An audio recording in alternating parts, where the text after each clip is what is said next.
X in my name is not just a symbol or a target sign. A spell that attracts all who spit facts online all the time. Can you see it? All the ones who drag my name every single day. Can you see it? Can you see it? Can you see it? They keep saying you don't have what it takes to carve out your own name underneath the shadows of gods. And I keep waiting for the day disbelievers say I flew way too close to the sun. I wait, but it never really comes. The X in my name is not just a symbol or a target sign. A spell that attracts all who speak facts online all the time. The X in my name is not just a symbol or a target sign. A force that compels all to rebel from all right shackled minds. Why do they just stand there against when they fall from the battles I have overcome? We feel it, feel the cope and the seething tone that they make while I stand up, man among gods. And I keep vaping with my mill, shooting ropes in my cold that faces towards the sun. They hate, but I'm sitting comfy with their mom. The X in my name is not just a symbol or a target sign. A spell that attracts all who speak facts online all the time. The X in my name is not just a symbol or a target sign. A force that compels all to rebel from all that shackled mind.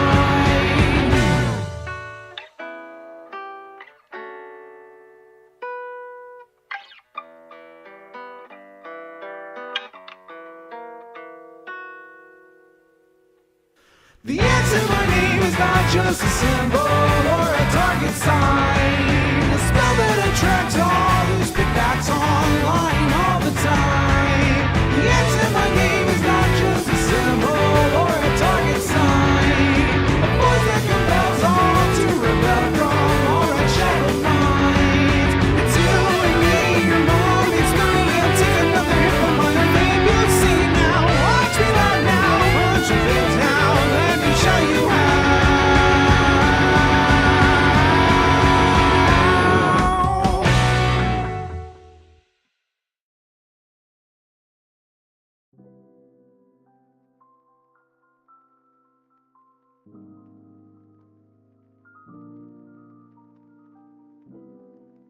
Good afternoon, everybody. Oh man, I've got the light of the Lord shining on me. What the heck? What's going on, guys? What is up? Let me turn down that gain so I'm not blinding you all. Welcome. So good to see all of you. What's up, Ashroom, Delancer, Eno the Quiet, Aska, Perry Icefire, good to see ya. Lefty Jenna, of course, always here. Astronaut Lad 172, how are you doing? Cleaver 120, good to see you as well. Trans Daughter of Water, love seeing you here again. Welcome, welcome. Lord Rose 97, what's up? Bazooka Horse, good to see ya. Using the Gandalf emote, love that, love that. Lexi in YouTube chat, how are you? Beano the Amoeba, welcome. God, your name is a funny one. I appreciate it though. Decayed Slav, what's up? Good to see ya. Golem's Heart, how are you? Draken Augur, how are you? Protostar, I hope you're doing well. Welcome to the website. Hey there, Black Century King, how are you? A Symbolic Symbol, good to see you. Welcome, welcome. I hope you're all having a good day. Welcome to the stream. It's been a few days since last I saw you. I have not been feeling well the last few days, but to be honest with you, I started a bit of a workout regimen, and it quite immediately had positive results. So, yeah, I feel a lot better now. Here we are.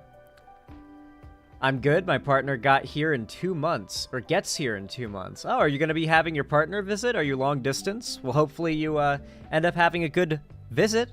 I hope it's a fun time when you unite. That sounds like a lot of fun. Augusta Nora, how are you? Welcome. Axoladdie, what's up? Glowworm, how are you?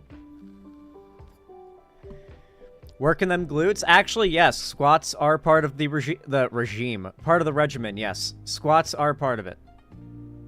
Doing proper squats is like...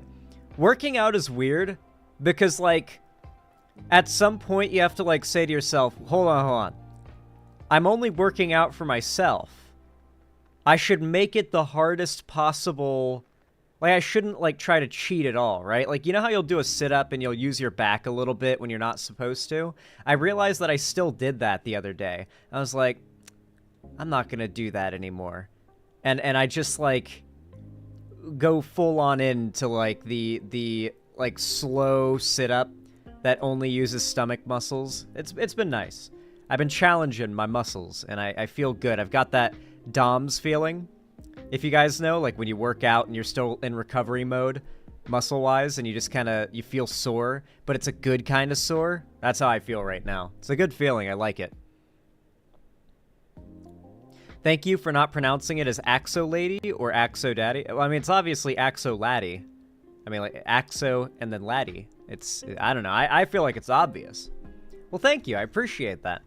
Ride the Rails. Wow, thank you so much for the tier 1 sub. I really appreciate that. Thank you for the $5 dues. That's so kind of you. Said, hey, Zan, hope all is well. I recently got a new TTRPG called Lancer. It's basically Gundam plus Titanfall plus D&D. I'm painting some minis for it while watching. Oh, that sounds fun.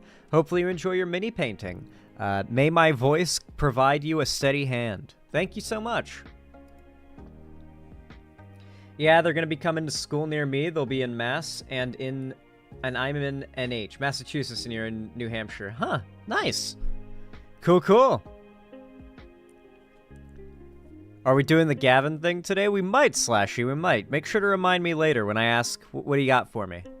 Just make sure to remind me when I ask, okay? Because I will ask. I will ask. Alright. Let me update the dono goal with that very kind donation. By the way, if you're watching the stream and you want to support me because you like me and you want to support my content and you want to make sure I can keep making videos and you're hyped for the Quail content, it's still a bit chilly here. I'm actively running that space heater. Like, I assume you guys can see it, like the top of it. That's a space heater. That's currently blowing on me right now because it's cold. It's still pretty nippy here, so can't exactly start the Quail yet, but that just gives me more time to save up for a nice camera and a good incubator. So hopefully you guys are down to contribute. I do, of course, appreciate your donos. It also helps to keep the lights on and all that. Is that an airsoft gun, Zan? I mean, it practically is. It's actually a piston air gun. It's chambered in 223. It just shoots lead pellets. It's for killing rodents. Like, if I have, like, a rat in the backyard or something, I can, you know, pop it. It's also got a suppressor on it. I don't know if you can tell. Like, the end of it's got a suppressor, so it's pretty quiet. I don't have to worry about bothering anybody by, like, nailing a rat in my backyard with it. Like, it's not like bang! It's more like the sound of an airsoft gun, to be honest. It practically is one. It can kill stuff. When it needs to. Feral ghouls. You would not want to use it against, like, feral ghouls. It's 223. It's pretty low tier. Who's the worst channel on YouTube? You'll have to find out in a moment, Big Dick Bandit. Alright. Yo, PepperT21, thank you for the $5 donation. How kind of you. Thank you so much. It really helps a lot. It says, I made sure there was nothing in this meme you didn't already know. Oh, okay. Oh, you've protected me from spoilers. Thank you. Sadly, we won't have time for New Vegas today, which fucking blows because I'm craving it. I'm craving some New Vegas, guys. I'm craving it. But tomorrow, we'll absolutely be hopping back on. Once I finish New Vegas, I'm going to be able to put together my finalized, like, perfect mod list. I'm going to have a version of the mod list for, not lower end, but middle. I'm going to base it... New Vegas performance and what it can handle graphical mod-wise is so far from based on your CPU or your GPU. It's pretty much entirely based on your RAM and its clock speed. So if you're rocking some, like, low clock speed DDR3, you're going to have a much harder time running my mod list compared to if you're running some DDR5 clocked at like 63 or 6800 megahertz. In that case, you'll have some extra cushion to spare, frankly, if you want to add more mods to my mod list. So I'll definitely put together my like completed New Vegas remaster mod list once I finish the game. I'm very passionate about New Vegas. I've very much fallen in love with it. I'm so happy to have gotten into it and to be playing it. The bees.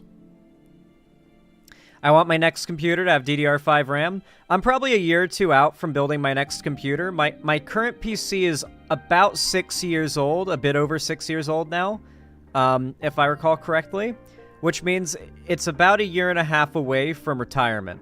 Generally, you don't want to push your PC past 8 years. 10 is kind of the maximum. Like, if you can get your PC to last 10 years, then you've done a great thing. But after that, you're really pushing it, and this one is getting close to 8 years old. It's getting there. It's 6.5 now. So I'm going to be putting aside funds for just a whole new PC. Frankly, I want to be able to get the 5090 and maybe make the grand upgrade to 1440p 144 hertz monitor and then start streaming in 1440p. Because that means even if you guys don't have a 1440p monitor, if you put it in 1440p, you get the 1440p encoder, which makes live streams, especially gaming live streams, look smooth as butter.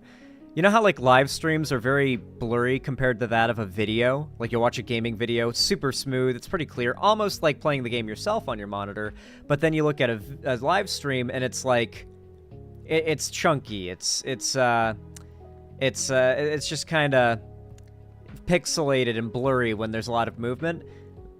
With 1440p streaming, you get quality while live akin to that of a pre-rendered and uploaded, well-encoded video on YouTube's end.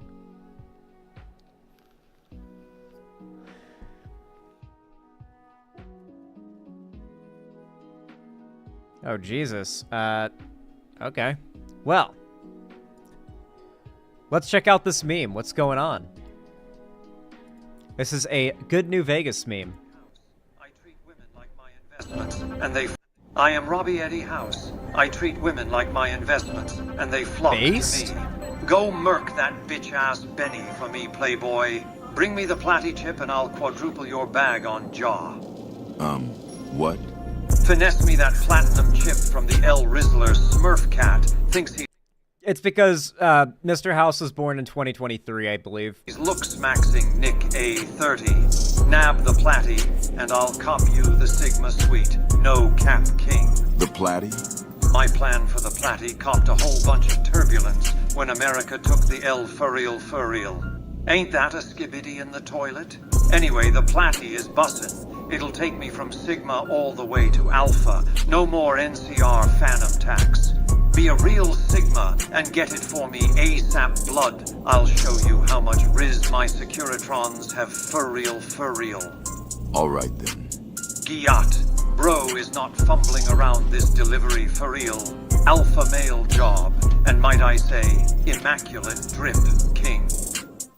True though, unironically, that is immaculate drip king. If you're wearing the NCR Ranger armor, you are wearing some immaculate drip, and you are a king. Oh, he is born in 2020. He was born in 2020, okay. You know, I found out something today that made a lot of the the brain rot Zoomer content and Gen Alpha content, it put it into perspective for me and made me realize that people who are mad about it really are just doing, like, the crotchety, like, old people thing. For one, if you look back at, like, what was popular with, like, my generation, meaning, like, old Gen Z, like, I'm talking, like, YouTube poops and, like, stick figure animations like The Cliff.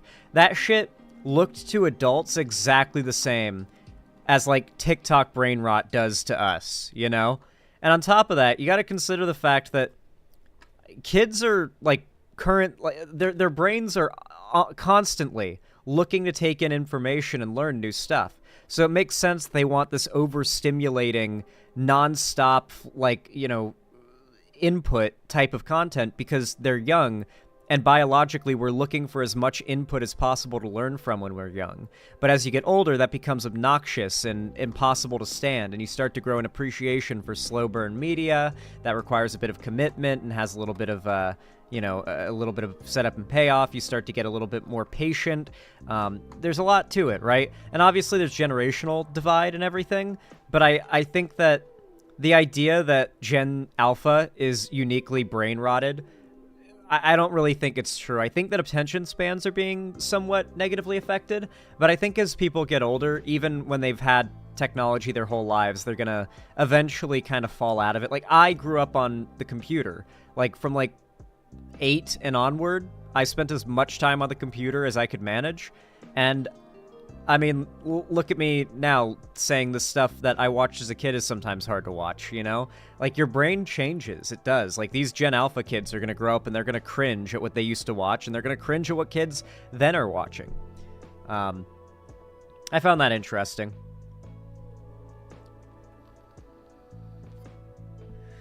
Gen Alpha are the iPad babies, Jen. Their attention spans are fried. Nah, Toast Malone. The term iPad baby originated from, literally when I was, 10 and 9 is when iPad baby started being a thing. Like, by the time I was 12, it was solidly an insult. Or, a pejorative used for when parents just put their kids on an iPad. Like, that's Gen Z, man. Like, what are you talking about? Like, it's been a while. Like, the kids who were growing up on iPads, like the 4-year-olds who had, in 2012 were at, Applebee's on an iPad all the whole dinner, those kids are now, what, in high school at least? Not good at math off the fly, but they're in high school at least middle school. Like, those, I imagine they're not, completely non-functional. The privileged, well-educated will get smarter. The broad mass of left alone children by the system will become dumber. For real, for real? I mean, maybe, but I think you underestimate how much the internet does provide access to a lot of information for people, if they're willing to look for it. Zan, have you ever watched Pokemon? Very long time ago and very little. So I'm not really a good source on anything Pokemon. I don't know. Yeah, we had bangers like Pingus, okay? And fucking Gay Luigi? Was that the meme? Gay Luigi? Who remembers the YouTube poop era? Who remembers? Pingus! Who remembers? Mama Luigi. Oh, that was the meme, not Gay Luigi. That's a different meme. I'm mixing up... Oh, yeah, I'm mixing up Gay Bowser and Mama Luigi. My bad. Listen, okay, I'm starting to be like my mom, where I'm starting to remember... I have an approximate memory of many things. Like the cat creature in Adventure Time that Finn runs into. So long, Gay Bowser! Dude, I used to watch so many SpongeBob Ouija YouTube poops. That's awful. Yeah, so did I. So did I. As did I. We're all the same, we're the same, you and I. We're the same. Well, hey, if you're enjoying the stream, I want to say to everybody who's donated already, because a few people have, as the Lord's light shines upon me and grants me strength, thank you so much for the donos. It really helps a lot. Of course, we're saving money for the Quail Arc, which is going to be starting pretty soon, and all your contributions help. But it also helps to, get my rent paid and keep those lights on. So thank you, everybody. And of course, if you don't want to or cannot donate, subscribe, or gift a sub on my website or support me financially, remember, you can always support me for completely free, and it actually helps a lot because you're kind of twisting YouTube's arm into supporting me and pushing me in the algorithm. If you drop a like, no matter what, when, or where you're watching, hitting that thumbs up button on YouTube does a lot to help, and so does dropping comments. Zan needs to get milk? Yeah, I need to get milk, man. I need to get that milk. Zan, has anyone told you that you look like your chin could cut diamonds from how sharp it is? Well, I mean, it's covered up with facial hair right now, but yes, I've heard that a lot, actually.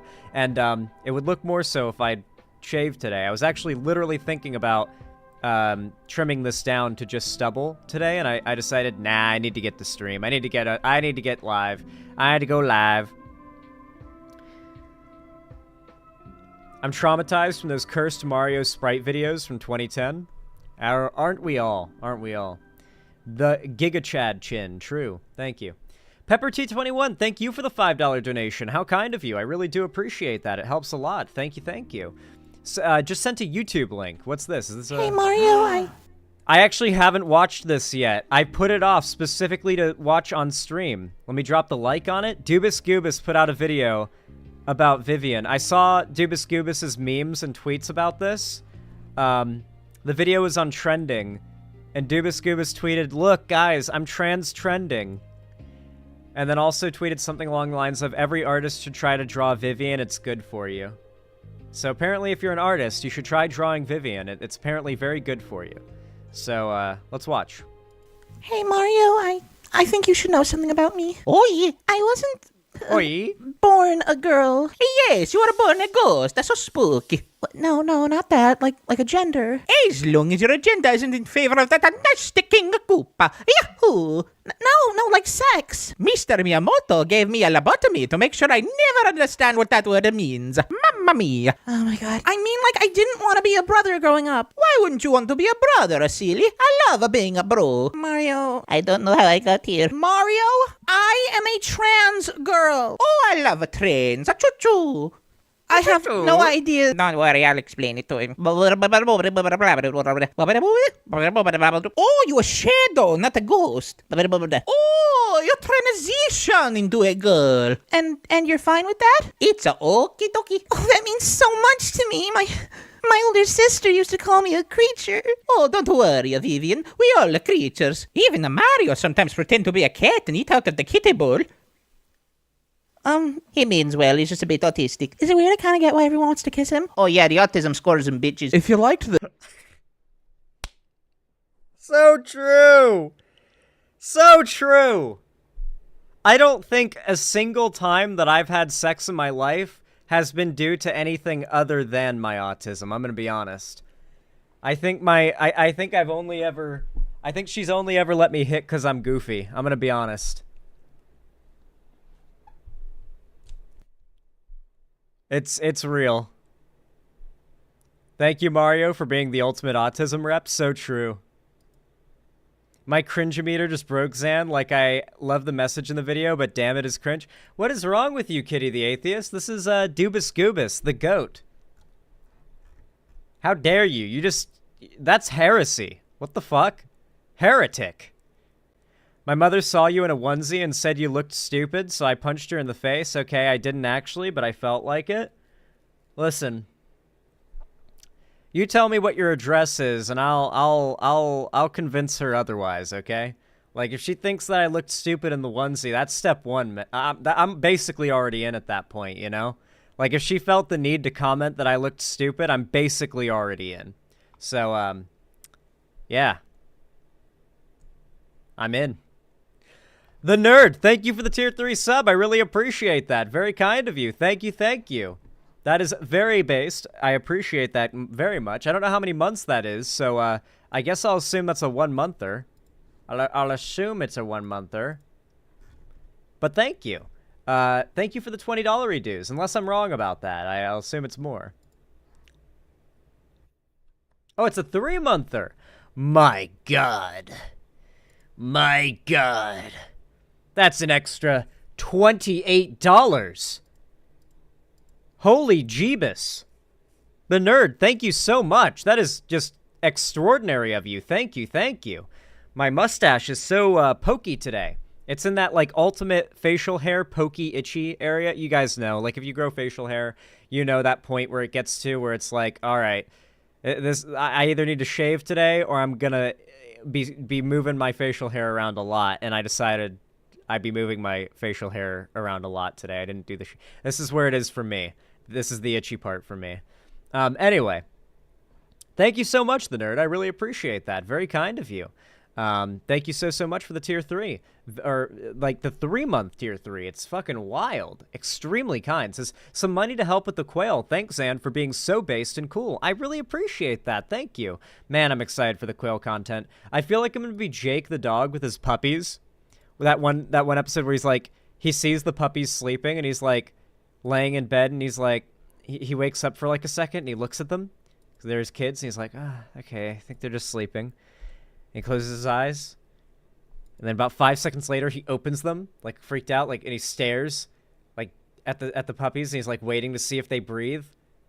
He stays there for like 5 seconds, and then they don't, and he starts panicking and like crawls over them, like, oh my god, please be awake, and starts shaking them, and they aren't responsive, and he's freaking out and getting more and more panicked, and then they finally open their eyes, like, and he's like, oh, thank god. That's gonna be me with the baby quail constantly, dude.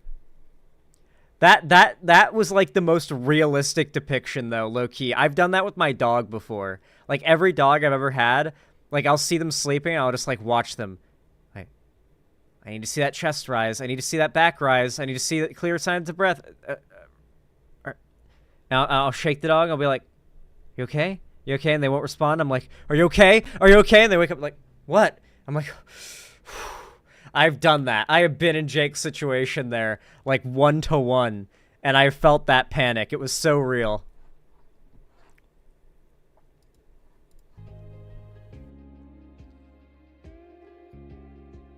I do that with my cat whenever she goes into a deep sleep. Yeah, it's the most real shit ever. You're like, your heart rate literally spikes. Just the biggest spike. Through the roof. Same, Zan. I'm fairly anxious when it comes to animals about that. Aw. Me too. Have I ever watched Avatar: The Last Airbender? No, I haven't, believe it or not, and I will be watch partying my blind reaction to the whole show in my Discord server very soon. Currently, we're watching through Rings of Power, and we are loving it. So we're going to be finishing up the next, I think, 2 episodes of Rings of Power in the next watch party. And then the watch party after that, we're going to be watching Avatar: The Last Airbender. So I hope you guys are hyped. I've never seen it before. I've heard a lot of good things about it, so I'm excited to watch it blind. Zan, watch the movie. It's awful. We're not watching the movies. We're watching the show.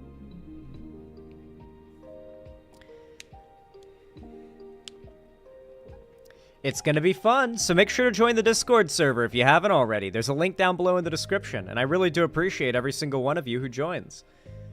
PepperT21, wow, thank you for the $5. How kind of you. Thank you, thank you. That really means a lot. Sent a YouTube link. Thank you very much. Bitch, motherfucking clocks. I love these. I fucking love these, dude. I forget what the name of the guy is whose like voice this is. It's not Jake's voice actor, but he sounds a lot like Jake, and it became a joke to like animate this guy's rants with like Jake doing them. So I'ma sell clocks, bitch. Motherfucking clocks. Look at this ancient ass clock here. God motherfucking. Damn. What happened to my motherfucking clock, bitch? I'ma be broke. Why? Help. God motherfucking damn. So I'ma sell clocks, bitch. The way he says God motherfucking damn is just, it's so, like, that sounds like, that is exactly how Jake would say God motherfucking damn. You look like the Chadwo, Jack. Thank you. I appreciate that. I guess the light shining on me is going to have that impact, isn't it? Thanks. Thanks, sunlight. Chester Stone. Yes, Chester Stone. We love Chester Stone. We love Chester Stone. We love Chester, we all say in unison. Exactly. Now let me update that dono goal and get us ready for the first segment of the day. All right. Oh, excuse me, what a burp. He mewed for 4 years straight. Yeah, I mew constantly. Like, I'm literally just constantly like...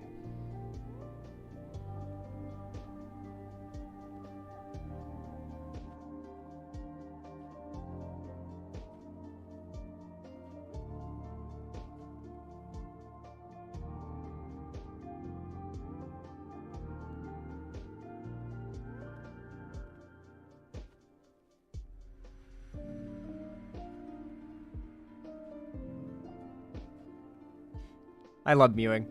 It never gets old. It really doesn't. I plan to go to like some sort of event and just mew the entire time. I plan to go to an event like a debate event, and then I'm going to like wait for the I'm gonna do a debate, And I'm gonna finish speaking. I'm gonna wait for the opponent to, like, start speaking, and I'm just gonna go...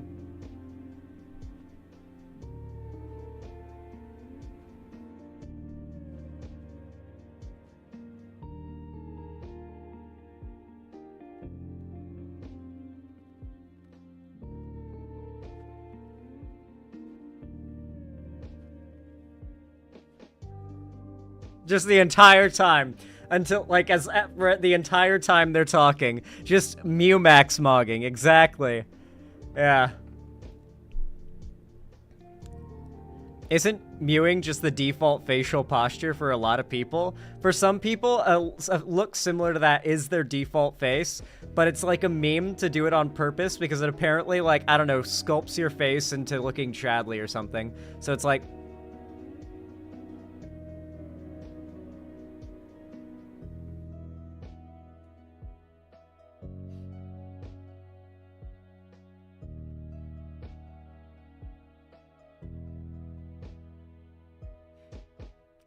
Yeah, it's good.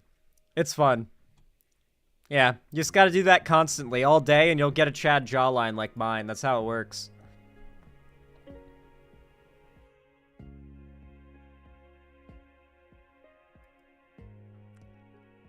Just got here. Why are we talking about mewing? Because this is a base stream and we talk about important topics. That's why we're talking about mewing.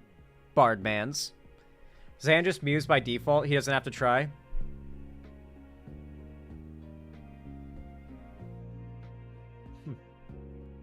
I love it. It's so fun, though. Like, it is silly. It's fun. Got enough enchantment cores and fodder and cave? What are you talking about? You playing some goddamn video game? You farming? What's your favorite snack? Ooh, goldfish. Goldfish. I like goldfish, as they say in the ad. They're pretty good. You can't go wrong with goldfish. They're pretty fucking top tier. Like, let's be honest. Goldfish are just, like... peak. Genuinely. Goldfish fucking rip. Dog, ain't nobody gonna tell me that goldfish aren't good. What the fuck? Goldfish go crazy. Goldfish are peak. What are you talking about? There are people in chat that don't like goldfish? Yeah, goldfish are S tier, especially if you get, like, the spicy powdered. Like, any goldfish, like, powdered with extra flavoring, and you're in goddamn heaven, snack-wise. Extra cheddar. You guys are making me hungry. We gotta stop this now. Y'all are making me. Y'all are my tummy is bubbling. God damn. Okay. Okay. Chat. We have to watch something horrific, guys. There's no better way to start the stream than with, like, the most horrific video I've seen in my life. It's probably gonna make all of us laugh a lot, though, so it's kind of worth. Yeah, it's the name of the channel. Okay, just making sure. Just making sure. I don't know what I'm gonna do about the light coming through this window. It's kind of a problem. I need to get blackout curtains, but I also don't want to lose... I don't know. We'll see.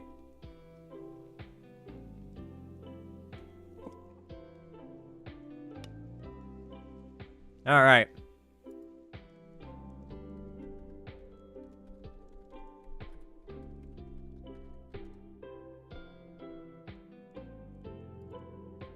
Coming up. Whoa. Okay. Y'all know what to do when I say action, right? 3, 2, 1, action. Unfortunately, I'm getting kind of lit up by the sun right now. I will buy some blackout curtains one of these days when I stop procrastinating it. But I've found what might be the worst channel on all of YouTube. I'm pretty certain it's a meme channel, or if it's not, then it's being pushed as sincere by very insincere people. It might be, once again, as I said, the worst thing ever. And you need look no further than the channel's front page itself. It's called Tomorrow's Teachings, Family-Friendly Messages and Lessons. I don't think it's very family-friendly, and I don't think there's any lessons at all. We've got quite a few different videos here to choose from. We've got the For You section. This is what YouTube thinks I would like from this channel. Special needs girl loses her V card. She loves it. And that's the thumbnail. Karen hunts down Mexicans. You won't believe what she does. Hot stepmom mistreats autistic son. What? Nerdy kid sleeps with hot girl. This is genuinely brain rot content. I don't know if this is the new Darman, if this is being pushed to sincere. I have watched literally no more than 15 seconds of one of these videos. And it made me laugh so hard I knew we had to talk about this. Yeah, Google's got a profile Coming on up me, guys. On tomorrow. Kid sleeps with a lady boy on accident. You won't believe it. 5.5 thousand likes. 134,000 views in 6 days. We are in hell, chat. Hell has come to meet us.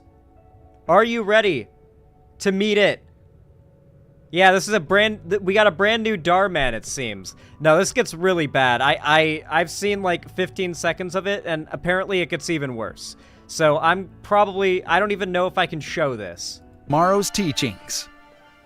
I said he's not feeling well. You're a sinner! Shut up and kiss me already. Excuse me? LGBT fatty, wannabe man, queer!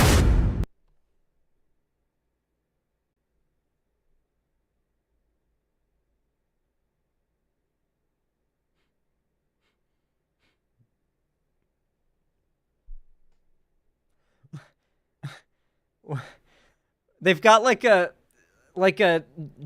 soap opera recap of last week. Mrs. Breaker better not film me or my dad's going to kill me. Yeah, same. Hold on. Okay, I need to figure out how these channels keep gaining access to schools. What is happening? How the fuck do these channels keep just miraculously gaining access to schools? Why is this allowed? What schools are allowing these videos to be made on their campus? What's going on? What am I missing something? Who is that? She's the prettiest girl I've ever seen. She's bad, man. Go talk to her. I can't. What do you mean you can't? What if she laughs at me? Ryan, you miss 100% of the shots you don't tank. You better go shoot your shot or I will. All right, I'll talk to her. I respect it. I respect his friend. Hey, tough love to hype I him saw up. you from over there. Are you new here? That is just the worst fucking way to open. That's actually just the worst opening I've ever seen to starting a conversation with anyone. Hey, I saw you over there. Like, what? Like, I guess I should critique this. I should critique it so you guys know what not to do. Guys, don't approach strangers. I don't care if you want, like, obviously if you walk past, you can just say, hi there, you know, or good afternoon, good evening. I actually highly encourage that. But unless you've got, like, a good reason that is socially acceptable to, like, start a conversation prolonged with a stranger, you probably shouldn't. You don't have, like, the social consent, I would say, to just bog someone down in that kind of, like, requirement, and then you put them in a situation where they have to be rude and break up the conversation, even to, like, go somewhere they're in a hurry to go. Yeah, I am. I'm Jackie. What's your name? I'm Ryan. Thanks for saying hi to me, Ryan. It's hard making friends at a new school. Oh, I could be your friend. Yeah? Yeah. Cool. I guess she is new, so maybe that is maybe that is a good way to pull it off. I could see this being somewhat realistic. It's not. We've not reached the cringe yet. We're still very much in the realm of like I guess this is just like a student film so far. You know. What are you doing right now? Oh, nothing. Just walking home. Cool. Can I come? Of course. Sweet. Oh my gosh.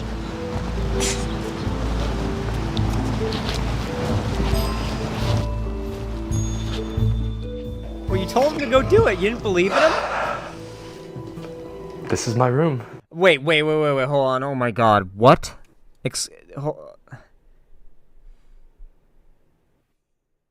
Wait, I'm starting to put 2 and 2 together. So, she is going to be trans, I'm guessing? Like a trans woman that's going to like what's the meme phrase for it? Like trap him or whatever? Mind you, this is literally a girl who is new to the school. He approaches her, says hi. She says, "Oh, hello, thank you for saying hi to me. I'm new here, yeah. And then he asks her, as if this is not like the most insane, awful way to handle, you'd never do this. Don't do this. Like you will just don't do what he just did. And ask a girl to come to your house for a first date. They've known each other for 30 seconds, and she agreed to go to his house. This would never happen, for starters. And, like, they're in high school. And on top of that, like, is she supposed to be, like, tricking him or something? I don't know. I assume we're about to get to the cringe. Wow, I love it. It's a mess. It's a messy-ass room. What do you mean? Bed is so comfortable. Thanks. Dude, the actress they hired to do this bit is, like questioning all her life decisions right now. Look at her face. She is, like her real self just, like, boiled up to the surface. She's trying to, like, push her consciousness back down and get back into character, I can imagine. So... Yeah, closing the door behind her. Jesus Christ. What?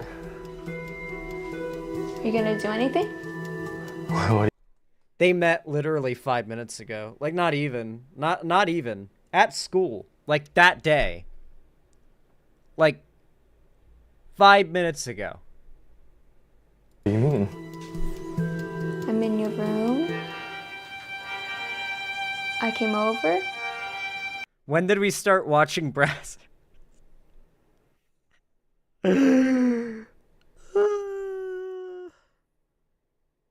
My God, this never happens. This does not happen. This does not happen ever. Okay, I don't think this gets NSFW, obviously. Oh, do you want to do things? Shut up and kiss me already. The fake ADR sound of kissing. My God. I don't know if you could tell, but they're literally just, like, huddling their faces together, and they, like, put kissing sound effects over that. My God. There's tears in my eyes. Yeah, like, really loud kissing sound effects. I obviously these are adult actresses, but, like, I think they're supposed to be in high school. We've reached peak levels of cringe. We truly have. What the fuck is this channel? Like I said, the worst one on YouTube. I don't care if it's ironic. I don't care if it's a joke. This is the worst channel on YouTube. The kiss sounds so gross. Yeah, it does. Oh my God.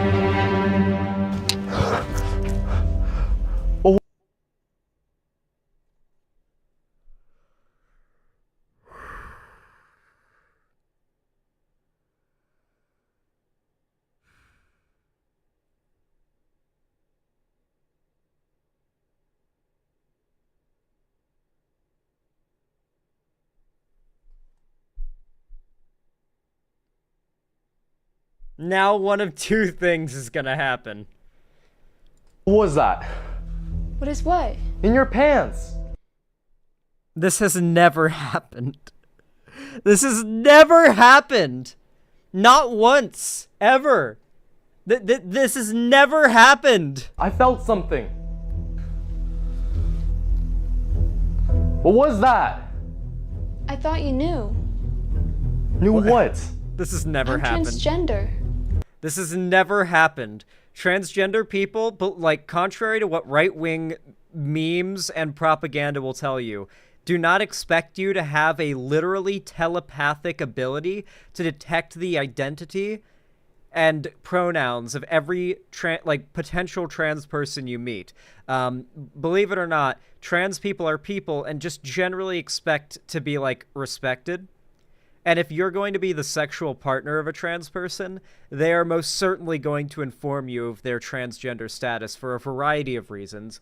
One of the many being that the rate of violence against trans, particularly women, like when having a sexual encounter, rises exponentially if like the person in question doesn't know they're trans. So the sooner they can let that person know they're trans, the better, because then they have a better gauge of whether they're going to be murdered or not. You know, it's kind of a whole calculus. It's a bit of a hoop jumping situation, from my understanding.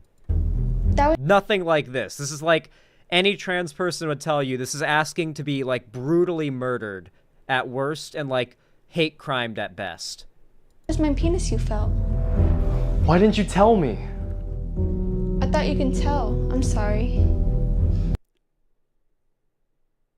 She kind of went crazy with that line, though. I'm not gonna lie. I'm not gonna lie. She kind of went hard there. Like, I thought you could... If she said, I thought you could always tell, I'd be like, you know what? Fair. I'd be like, fair. She actually... She kind of cooked there. Like, low-key. If she replied with, I thought you could always tell, that would have gone crazy. She would have cooked. It's okay. That was my penis you felt. I didn't mean to freak out. It scared me. Oh shit, wait, are we taking a posit? Wait, this might not go where we're expecting, chat. This might not end up being as terminal cancer as we're expecting it to be. Hold on, maybe we get the happy ending. It's not the first time. Look, Maybe I'm he ends not up not gay. being transphobic. Or at least, I didn't think I was. Is he gonna figure it out? Like, are they actually gonna have, like, a heart-to-heart, and he's going to figure out, wait, it's not gay to think a trans woman's pretty? Wait, is he... Wait, this could actually... We're on the precipice here, guys. The knife's edge, okay? Between possibly based and likely extreme cringe. But I'm not gay. I'm attracted to you, even though you're a man. I find you attractive. I like you too.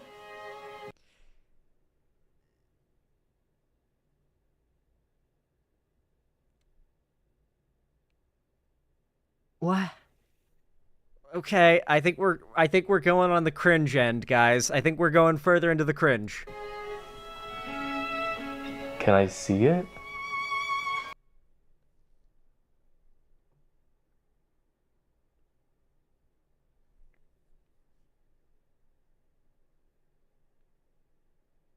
Damn, the bad ending.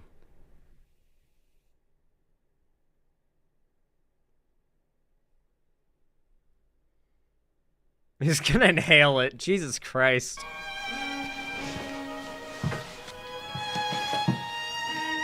Dude, I love the choice of music. Also, look at the actress's face. She's trying so hard not to cringe. I hope they're paying her so much. I hope they're paying this woman. They found some girl that's like living in her car in the parking lot of her college campus. They were just walking down the sidewalk along the college campus of their local area, and they just started like looking through the windows, and they saw a girl sleeping in the back seat of her car, and were like, knock, knock, knock. Hey, you want to make $100? We got a stupid video we're making. You want to be in it? And she's like, yeah, I guess.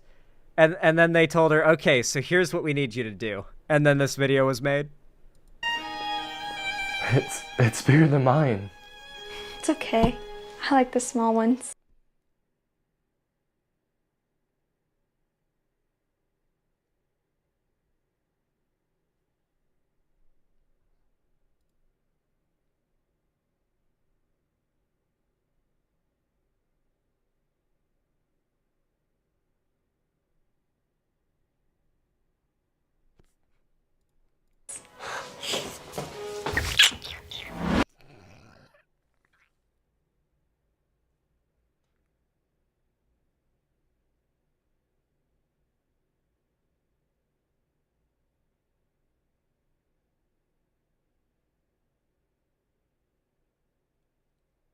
My God.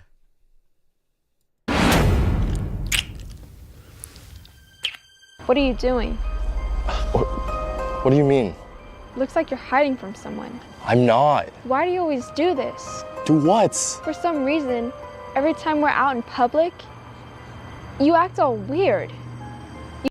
We're all gonna need to get screened after this one, aren't we? This is some, demon core radiation exposure level shit. You cover your face and you put your head down?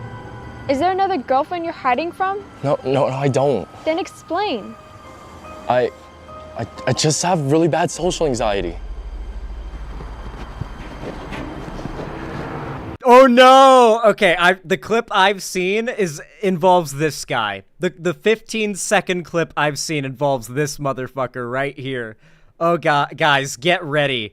Get ready. You don't have any idea what you're about to experience. This guy is about to... Oh man. Oh my gosh. Why didn't you tell me? I'm just bad at expressing my feelings. Ryan, what's going on here? But Priest Kyle. What are you doing? We're on a date. Can't you tell? I'll see you in the confessional booth on Sunday, Ryan.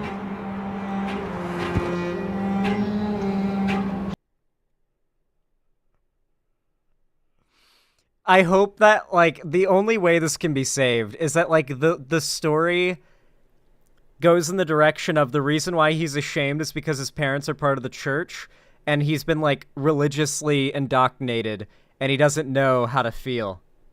That's the only way we can salvage this, okay? This could end up being, The Room level art, if it's salvaged by the end, okay? You don't love me. I do love you, Jackie. Then why do Oh my god, give this man an Oscar. Holy fuck. I have tears in my eyes. you show me off? Are you scared? It's not that... It's hard, okay? My family...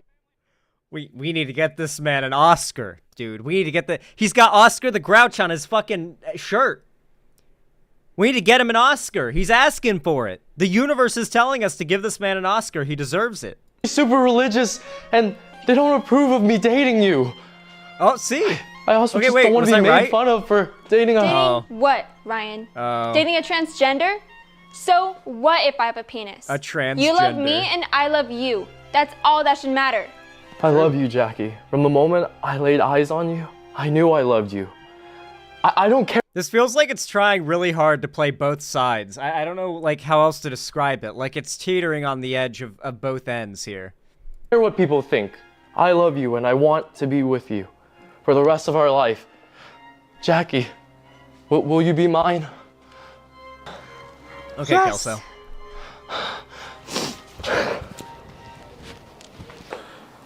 What is your dad gonna say? They're getting married. We'll tell him today. They met in high school and it's been a month. Reminder, it's been a month since they met in high school. Just her face. My God, wait. Will you be mine?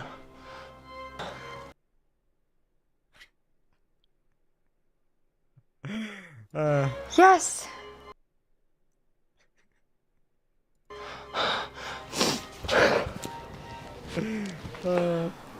What is your dad gonna say? We'll tell him today.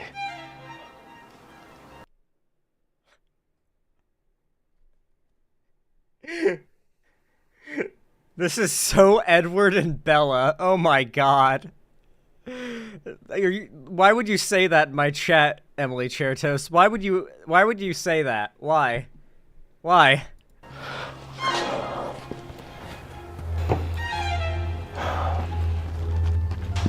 Dad, thanks for meeting with us. It's nice to finally meet you, Mr. Blue. I didn't see you in church, Ryan. Oh my god. Sorry. We had things to... I really hope the mom gets introduced. And the mom is also a white woman. Just inexplicably. Because their casting is so scuffed. I think that would go really crazy. To do. Don't be sorry to me. Sorry to the Lord. He's the one who wants you there. My bad. My hair appointment went late. It's my fault. Don't take the fall. Dad, the reason you're here is because we're tying the knot. Oh no. What? We're getting married, Dad. Oh no.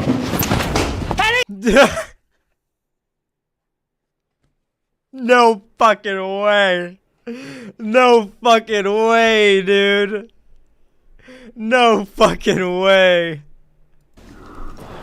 We're getting married, Dad. That ain't gonna happen, don't you? What? Not without him missing a beat. He didn't take a second to react, man. We're getting married, Dad. This is a Smosh skit. That ain't gonna happen! Don't you dare bring that up to me again! It's not gonna happen in my bloodline. Besides, you a high school boy. What's so wrong with this, Dad? I love her. Don't you dare! You're a sinner! I can't believe you wake up in the morning and look yourself in the mirror and think everything's okay! She's gone, Dad. And she would approve of this. I love him too. Oh my god, she's dead. Oh my god. Oh, okay. Someone in chat predicted it. Oh my god. Dude. Why is the dad inexplicably Southern? Exactly. That's what's so hilarious about it. He's like, now my boy, I could never see him dating a transgender. You know? And it's like, dude, you like, who are you? Two. We are happy together. Ah! Don't you ever bring him back here! You hear me? Get rid of him!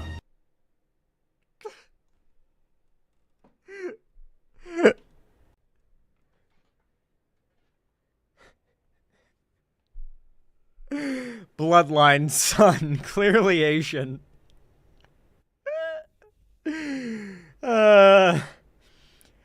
I will not let my pure Christian.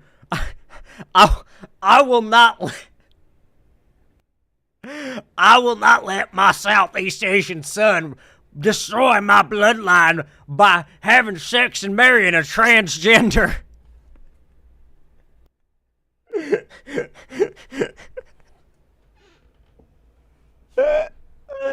Oh my god.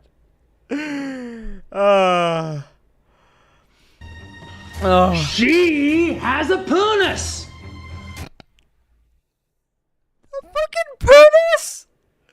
She has a penis! Oh my god, we are never not quoting Punis. Holy shit. Guys, I changed my mind. This is the I can't decide. Is this the best or worst channel on YouTube? Like, this is actually making me laugh as hard as Dracula Flow. I mean, like, speaking of Dracula Flow, I'm wearing the Dracula drip. Dracula drip. Hold on, gotta make sure you guys can see it. Dracula drip. This shit ain't nothing to me, man. Oh. A penis! You and I, we're men of God. Wait, no, it is Punis. In the subtitles, it's a Punis. Punis. God. Get rid of her. Wait. He just said her. He was that a line fuck up? Or was that intentional? Get the hell out of my house, lady boy.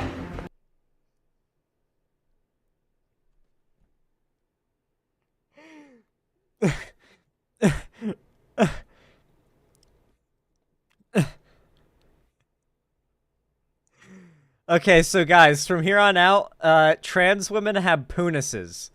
That's how it works. There's the penis, and then there's the punis. Is he a chaser now? Yeah, probably. Let's be honest. Get! You don't talk to her that way! Her! Whoa. He just said her. Okay, so this is on purpose. This is on purpose. It's just insanely over the top. That is no her! What you gonna do about it, boy? Stick up to me, your old man? Come on! Come on!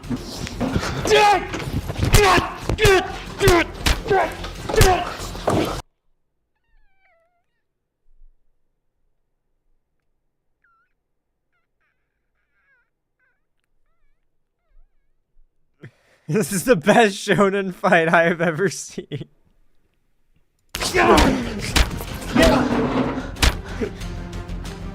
Brian? Dad? Dad? Wait, no, did he kill him? No fucking way.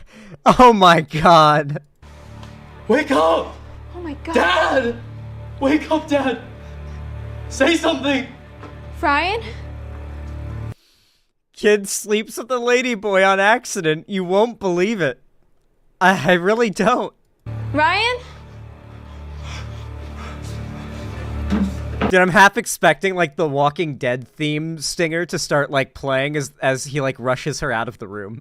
And then it cuts to the fucking intro. Did you kill him? Oh no, I don't know. He's not moving. He's not talking. Dun dun. What's gonna happen now? It's gonna be alright. It's gonna be alright. We have each other. Okay? It's the FBI. I'll take care of it. Father, what are you doing here? Your dad told me to come by and bless this place. Where is he? He's Okay. inside. He's not feeling well. Excuse me? Bro, that's trespassing. Mr. Blue, it's good to see you. I said he's not feeling well. I'm sorry to hear that. I'll go ahead and get started. No fucking way. It's Weekend at Bernie's now. This has turned into Weekend at Bernie's. Okay.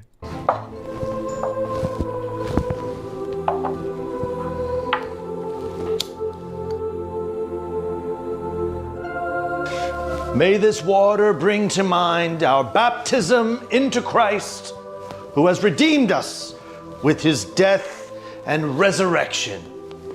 Dude, I should do videos where I just go into church. I should do like the most Reddit atheist videos ever, where I just go into churches and I just like wait until everything's like nice and quiet and chill, and then I say, just in a very chill voice, "Come to me, Satan. I give my body to you. Allow my vessel to do your evil deeds upon this earth. Let no one be safe from your wrath." Just see how long it takes for them to like call the cops and just record it. See if they care about free speech then. What the heck? Oh, come out from behind the corner. Come over here. She failed the stealth mission. What are you doing here? Ryan's my boyfriend. You disgust me. Excuse me? God would never approve of you. Even if you stood at the gates of heaven begging, he would still send you to hell. We're about to get the scene that I saw, and it goes... You're not gonna believe where this is going. Even if you stood at the gates of heaven begging, he would still send you to hell. You transgender, he, she, LGBT, fatty, wannabe man, queer!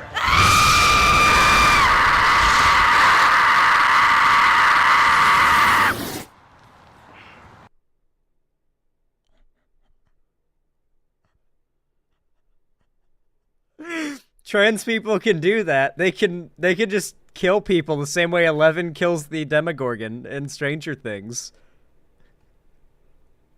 Like trans women can just do that. You didn't know? Yeah, I've seen it. It's called a limit break.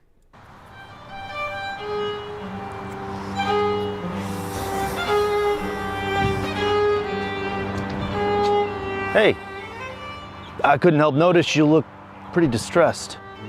I'm okay. It's okay. I'm a priest. You can talk to me. Is this a flashback? It's just that it's my junior year in high school. It seems that no girl likes me at all. I've never had a girlfriend. What? You? Come on. Oh, you look like a stud if I've ever seen one. Thanks. Damn, okay. So right away, the priest is hitting on the kid. Okay. Just out of the off the There's bat. no way none of the snow bunnies want a piece of you. Wait, so they're like flashing back to confirm he's a racist pedophile too. To justify his death, I guess. Jesus Christ. What? Mind if I try a piece of you?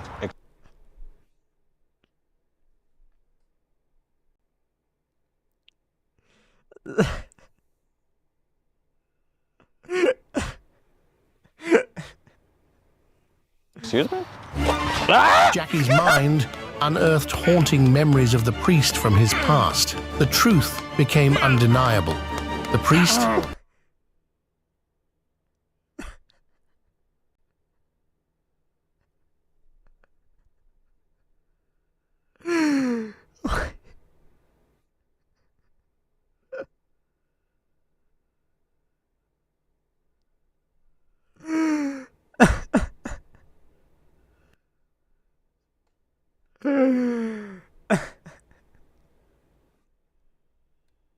My jaw's on the floor. Are you actually gonna upload this? We have to! What do you mean? This is gold! This is fucking gold! was a master of deception, cloaking his predatory nature behind a veil of sanctity. He belonged to the KKK clan that thrived on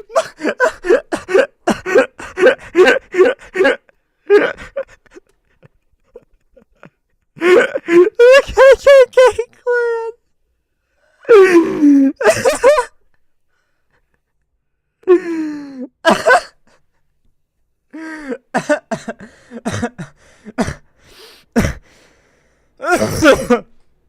Oh my god. The tumors, chat. The tumors are coming. on hunting people down, sexually attracted to black men, preying upon the weak. We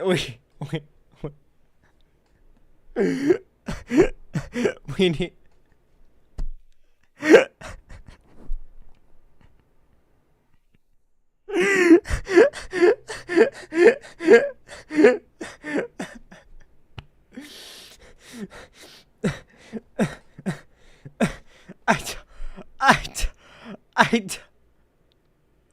I need to turn off my space heater, bro.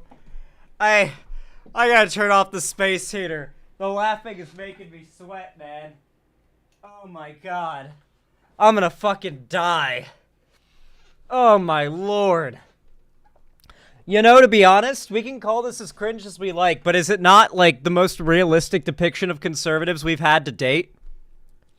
Like, let's be honest, this is not too far from reality for a lot of these conservative Christian white nationalist priest types. I mean, this is literally Nick Fuentes.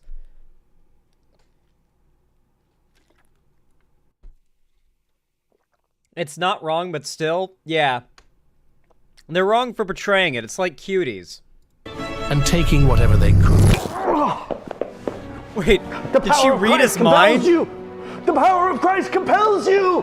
What? Begone, foul spirit! In the name of the Father. Wait, so now he's a hero fighting a demon?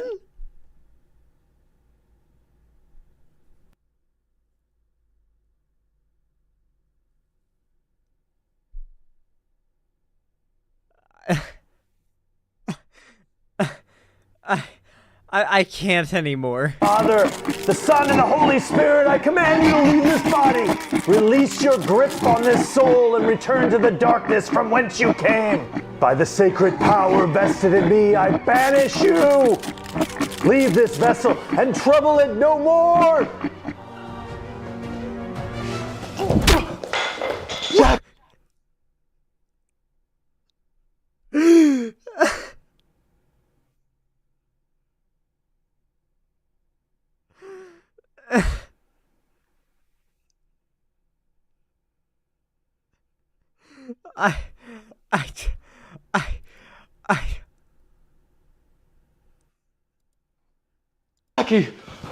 Jackie, are you all right?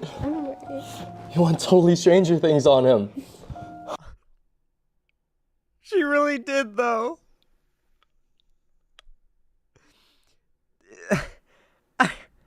He said some mean things to you. Don't listen to him, okay? You get to do whatever you want with your body. Okay. Now let's get you all patched up. Jackie and Well, you just Ryan confirmed fall she's an deeply actual in love, demon. each changing gender 5 times throughout. Okay, these scripts are written by AI, is what I'm guessing. That's why it's so incoherent. It's written by AI, and that's the AI voice, one of the AI voices that you'll see on TikTok a lot. This is AI slop, dude. Their journey together. Meanwhile, the priest was imprisoned for life, ensuring he would never return. We couldn't pay his actor You have the anymore. right to do whatever you want with your own body. You are allowed to be a girl, you are allowed to be a boy, and you are allowed to be, or you don't have to be any. Love yourself for who you are. You are your own person. We're picking 5 lucky Patreon members to have a chance of winning $1,000, as well as having a trip to come out to LA and shoot with us on the next Tomorrow's Teaching video. Okay, I need to be in one of these videos. How do I Nepo my way onto this?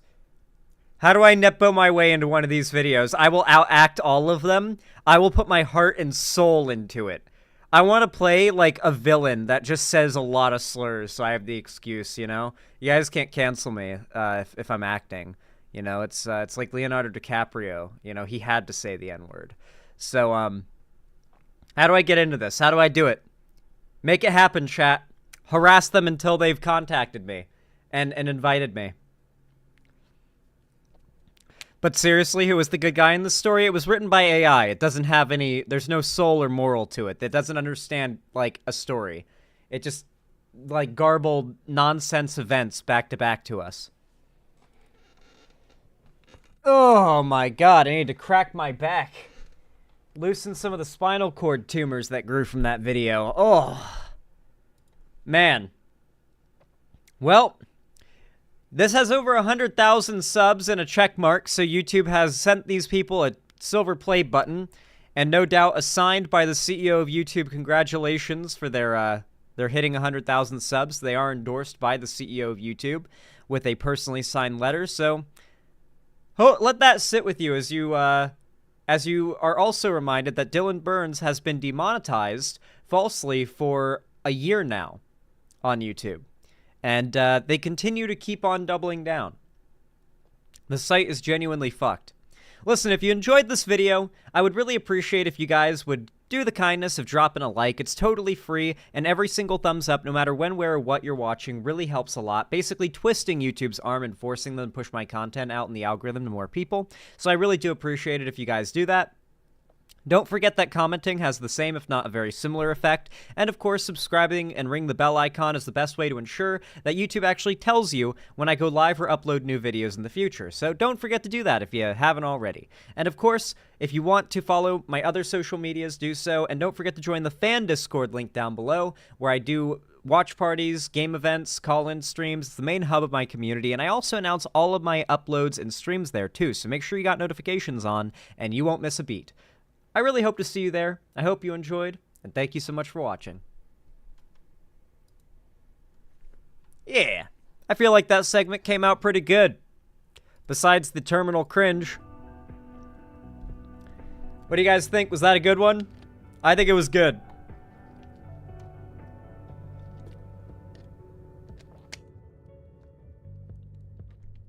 One of the best bits in a while.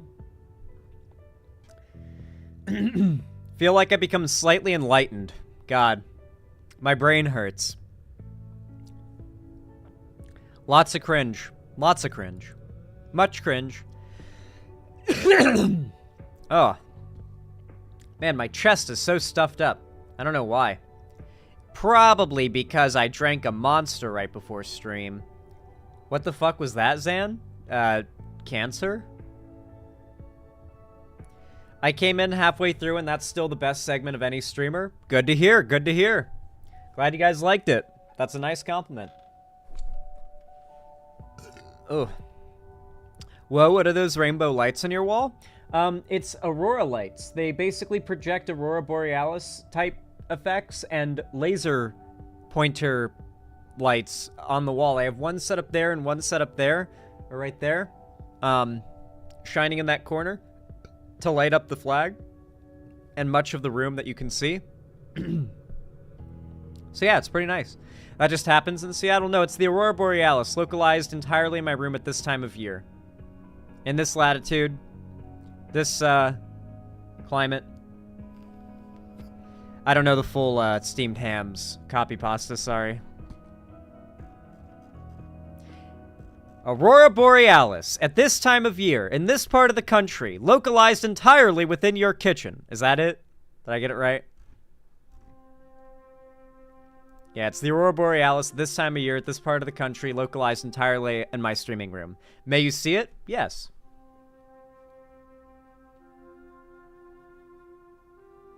I quite like it.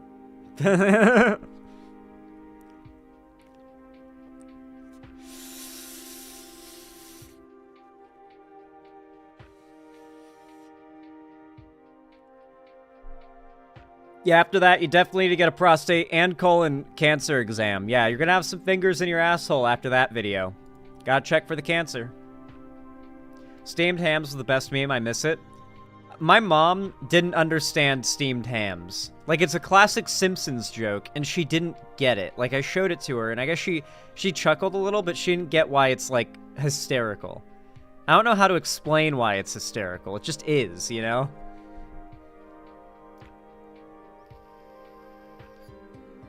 I also showed her the good ending, the version where they watch the Aurora Borealis at the end, like the skit remake someone did. Dude, I want to see the Aurora Borealis. I gotta go up way north on some, like, Alaskan cruise one day, you know? Gotta see icebergs while they still exist. Speaking of climate change, let me mark off a topic from the Scroll of Truth. And let's get on to the next one. Remember, guys, if you want to support the stream, your donos, subs, gifted subs, all that good stuff is highly appreciated. You can also support me through YouTube, Twitch, Streamlabs, Stream Elements, or Patreon, or buy merch with the Streamlabs link down below. So thank you to everybody who does so.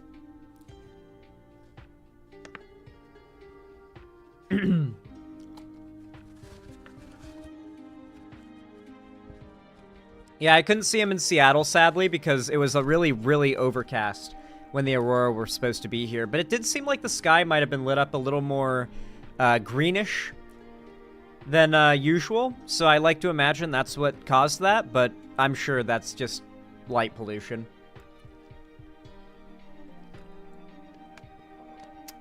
Oh, you're a Gorillaz fan, Phoenix Star 2097?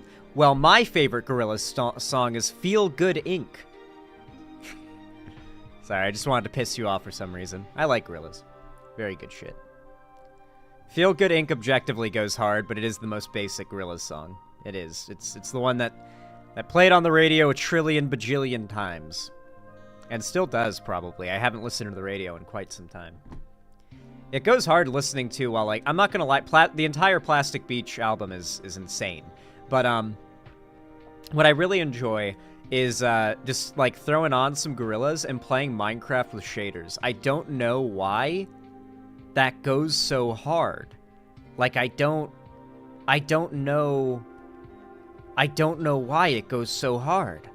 Like, throwing on some shaders on Minecraft, hopping on 2B2T, like, and just listening to Gorillaz. I don't know why that weird combo just hits so hard for me, but it just, that shit just clicks. It's quite feel-good ink.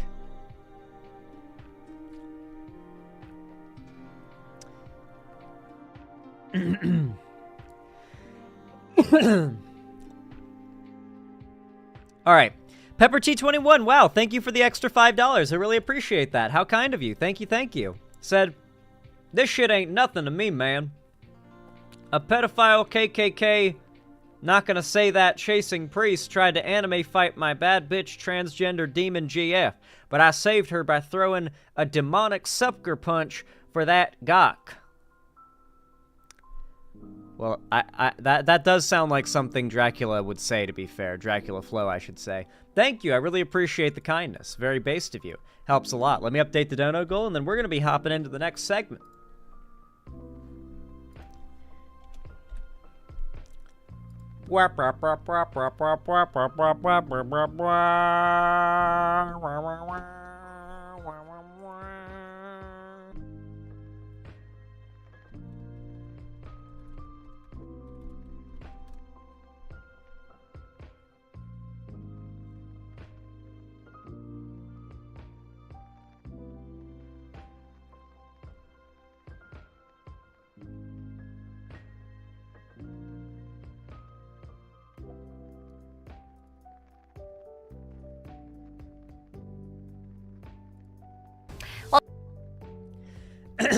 All right, everyone. You all know what to do when I say action, right? 3, 2, 1, action. We're doing a Florida segment, and not just a Florida segment, but a climate change segment.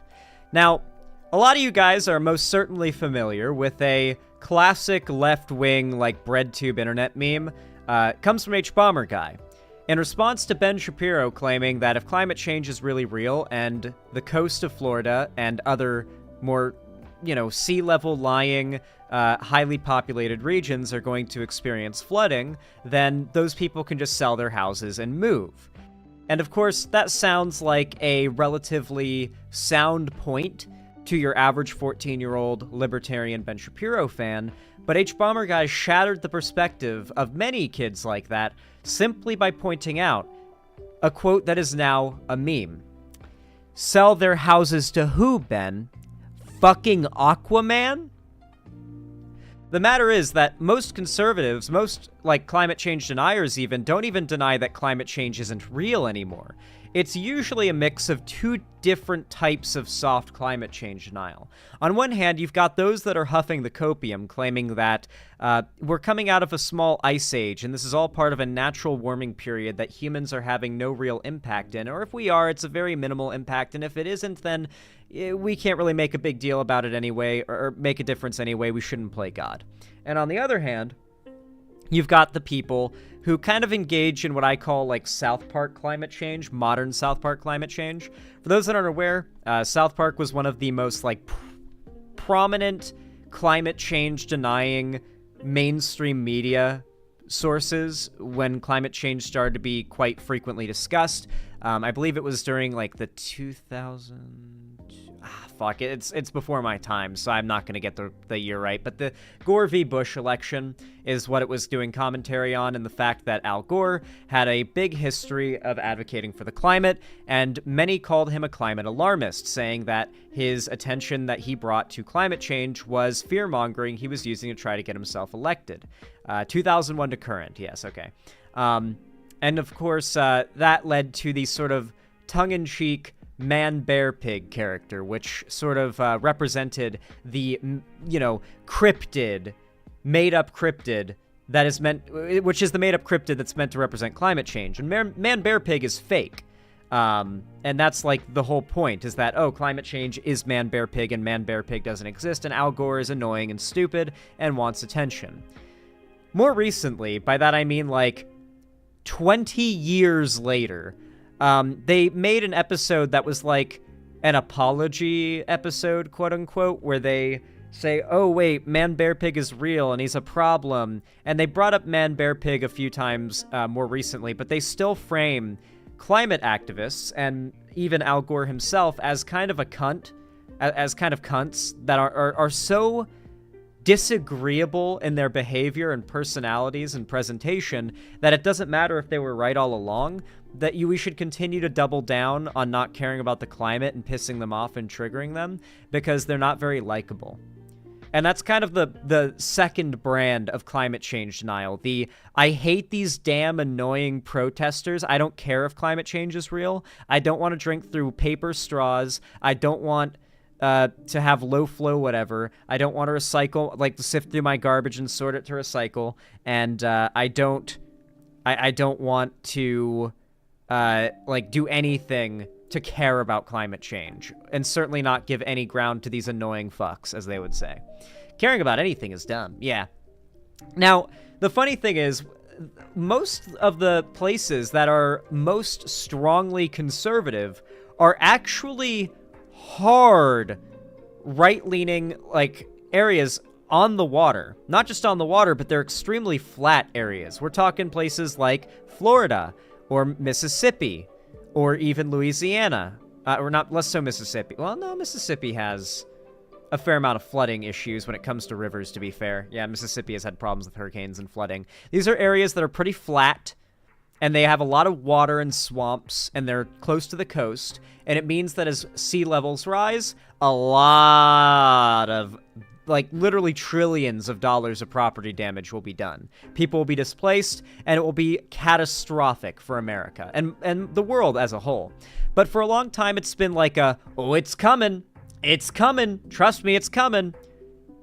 It's not coming anymore, guys. It's happening.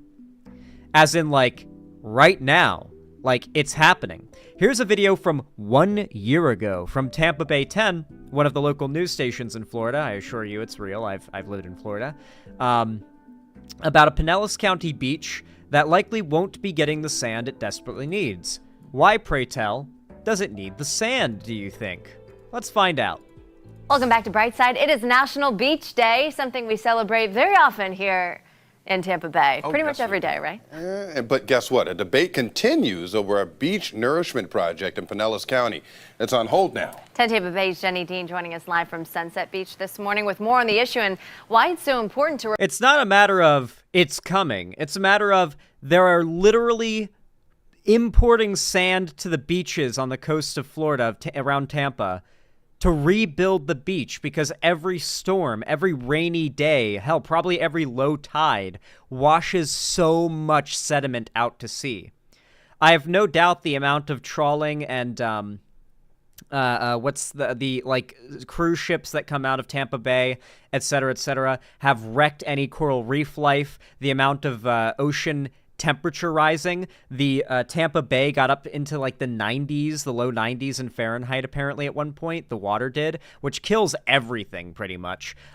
There's no coral reefs or natural barriers to prevent massive turbidity from like washing everything out to sea. So these beaches are just going to erode away. And when you look at this video, you're going to see how close that waterfront property is to the water already. It like when the hurricanes come, these beachfront towns are already under knee-deep water at like as it is. It's only getting worse and more frequent. It used to be a thing that happened every 5 years when I was a kid. Now it's a thing happening every couple years, and it's getting to be yearly, if not multiple times a year, through most of Florida and the like southeast of America. Replenish this sand out on our beaches. Hey, Jenny. Hey, good morning, guys. Here at Sunset Beach, this particular area is set to be renourished next year, which is the good news. But you can see how badly it's needed. I mean, just look at the drop-off here from the sand. This is what where the beach was when I was a kid. More likely than not. It would have gently sloped down towards the water, as you'd expect. For quite some time, too. The beach would have probably been roughly 3/4 to a mile wide. Realistically, beaches in Florida and like in California especially can be really wide. but you can see the tide regularly comes up to here, and it's just eating away at it. Just eating away. And you can see the lights from the houses. And you can tell they're not far away, nor are they much higher than this. Like, this is the top floor of a tall building. It's on level with this. And it's getting eaten away at. Like, it's going to fall into the ocean. Like, it's going to landslide in eventually. And it really shouldn't be quite that steep. Thank goodness for all of the seagrass and the vegetation up there that's keeping a lot of that there. But there is another stretch of... The seagrass really helps. And you know what one of the biggest things that helped to prevent this kind of damage was? Mangrove forests. If you know what mangroves are, actually, you know what? We need mangrove appreciation. It's mangrove appreciation time. I feel like it's kind of mandatory when I'm talking about the environment. Viewer count drops to nothing because no one cares about climate change, even on the left, it seems. I'm just joking. My viewer count hasn't dropped. But I will say there is a disappointing lack of enthusiasm to watch any content I make about climate change, positive or negative. And that's worrying. It means that the apathy is even prevalent on the left, and that's bad. Bad. Because climate change is like the topic that you have to continue to hammer into people's heads its importance constantly. It's existential of a threat, you know? One moment, chat.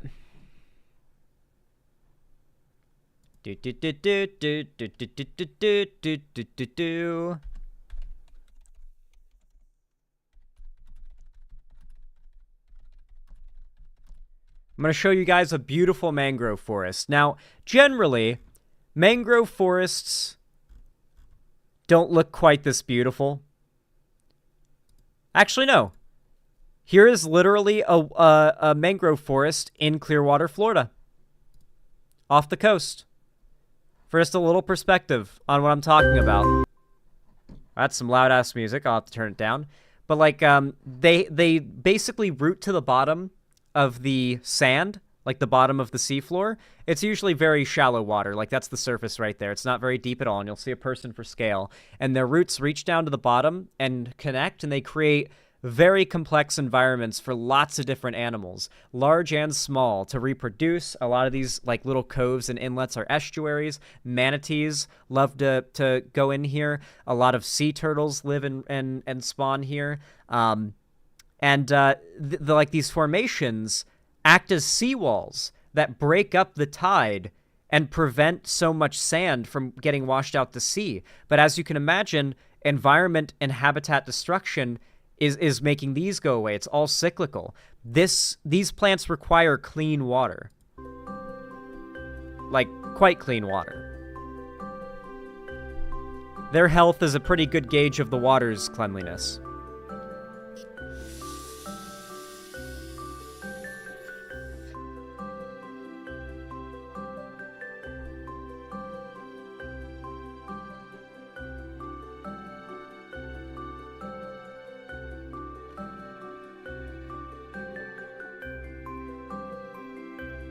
This is a segment, Ride the Rails.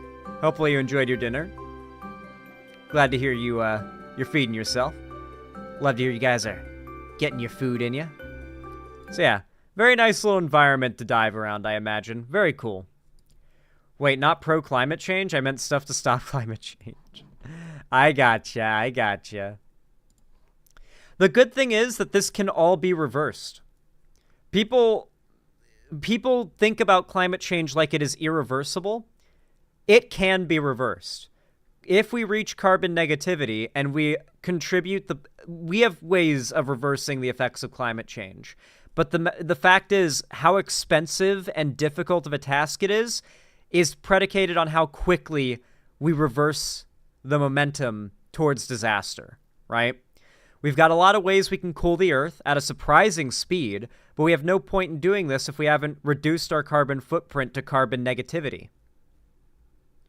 Nuclear winter's pretty quick. I mean, literally, like, there's a lot of scientists proposing an idea to essentially blanket large parts of the world with, like, a non-toxic dust in much the same way that a volcanic eruption might, and bring about, like, incremental degrees of cooling over time. You have to remember that we're talking about global average temperatures. And we're looking at measures that would just cloud seeding. Yeah, similar to not cloud seeding, but similar. Essentially just slowly lowering the global average temperature to a ideal stable position. Probably, like, what we would probably aim for is just where we were prior to the Industrial Revolution, right? Like, before that, the amount of effects our burning stuff had on the atmosphere and the environment was, like, nothing. Like, actually nothing. Like, when we were burning torches and doing, like charcoal furnaces in, like, the Middle Ages, we really weren't affecting the environment much. The Earth was still quite clean. Beach in Pinellas County that likely won't be getting the sand it desperately needs. We're talking about Sand Key. Now, this is a stretch of the beach that's from about Clearwater Pass south to North Reddington Beach. A renourishment project was scheduled for that section in 2024, but the Army Corps of Engineers may not fund it because they're asking for perpetual easements from every property owner, and that's been difficult to get. So it's the NIMBYs. It's the NIMBYs and its landlords that are the problem here. I'm just gonna, like, translate it to English. Basically, you have to pay a very small portion to this public works project to help improve the community.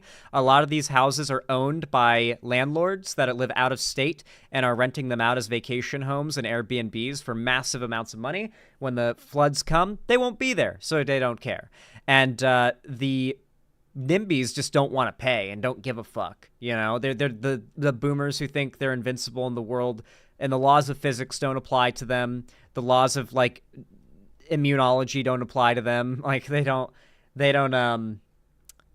just don't care. And so they don't help to support the project. And on top of that, the government's not willing to help foot the bill because Republicans won, and also the people aren't willing to help either. And so it's just like the people living in these coastal communities want this to be paid for. They're willing to pay. But so many of the people who own these houses are willing to see them be flooded because they've already made their bag. You know, they don't care. Take a look at this map. The section in yellow is the one that I'm talking about right now. There is another stretch of the Pinellas shoreline from Sunshine Beach to Paso Grill, and I'm in the middle of that at Sunset Beach. And this is a year ago, by the way. Will be renourished next year because that was already budgeted. But according to Pinellas County's coastal management, spoiler alert, they lost the budget. It's not going to be renourished. We'll be updating on that later. Management coordinator, these beaches have taken quite a beating since the last renourishment in 2019. Normally, this beach would be about 155 feet wide right after construction. God. It does equilibrate after that and change, and, you know, the beach starts to erode right away. That's low tide. So Dr. Bishop says there are 3 big reasons to make sure that the beaches get renourished. First, the more beach you have, the more protection you have for homes and businesses. The beach is the first, well, actually, no. The reefs are the first line of protection. Reefs and mangrove forests and sandbars are the first line of protection from the ocean to the coast. And then the beach. And then, like, at that point, it's plant life. And maybe an artificially constructed seawall is really all you've got to keep the roaring, raging sea from sweeping away, like, what was once a quiet, like, well-functioning town or neighborhood. And this is literally a strip of land, by the way. Let me rewind to show you the map that is quite relevant to demonstrate what I'm talking about here. There are probably hundreds of thousands of people living in these, like, little island canal systems that look similar to, like, what Dubai has going on, and not to mention along the coast here and well into these bays and coves. These are hundreds of thousands, if not millions of people living in this area that are going to experience severe flooding in, like, the near future. Like, we're going to see the Twitter trend, millions homeless in Florida. Like, it's going to happen. Like, Twitter will still be around, which really shows you how soon it's going to be. The majority of evangelicals are baby boomers, older Gen Xers. Yeah, the people living on this property, to be fair, a lot of the people who can own this property, very old, very wealthy, or very young and wealthy Nepo babies. How long until Florida just dissolves into the ocean like a sugar cube in hot coffee? You're not too far off from that being what would happen, considering the bedrock is limestone, and that's exactly what happens to limestone and water. It literally dissolves. Another stretch of the Pinellas shoreline from Sunshine Beach to Paso Grill, and I'm in the middle of that at Sunset Beach. And it will be renourished next year because that was already budgeted. But according to Pinellas County's Coastal Management Coordinator... Is Mar-a-Lago in the path of destruction? Yes. These beaches have taken quite a beating since the last renourishment in 2019. Normally, this beach would be... So Dr. Bishop says there are 3 big reasons to make sure that the beaches get renourished. First, the more beach you have, the more protection you have for homes and businesses. Second, it helps the environment.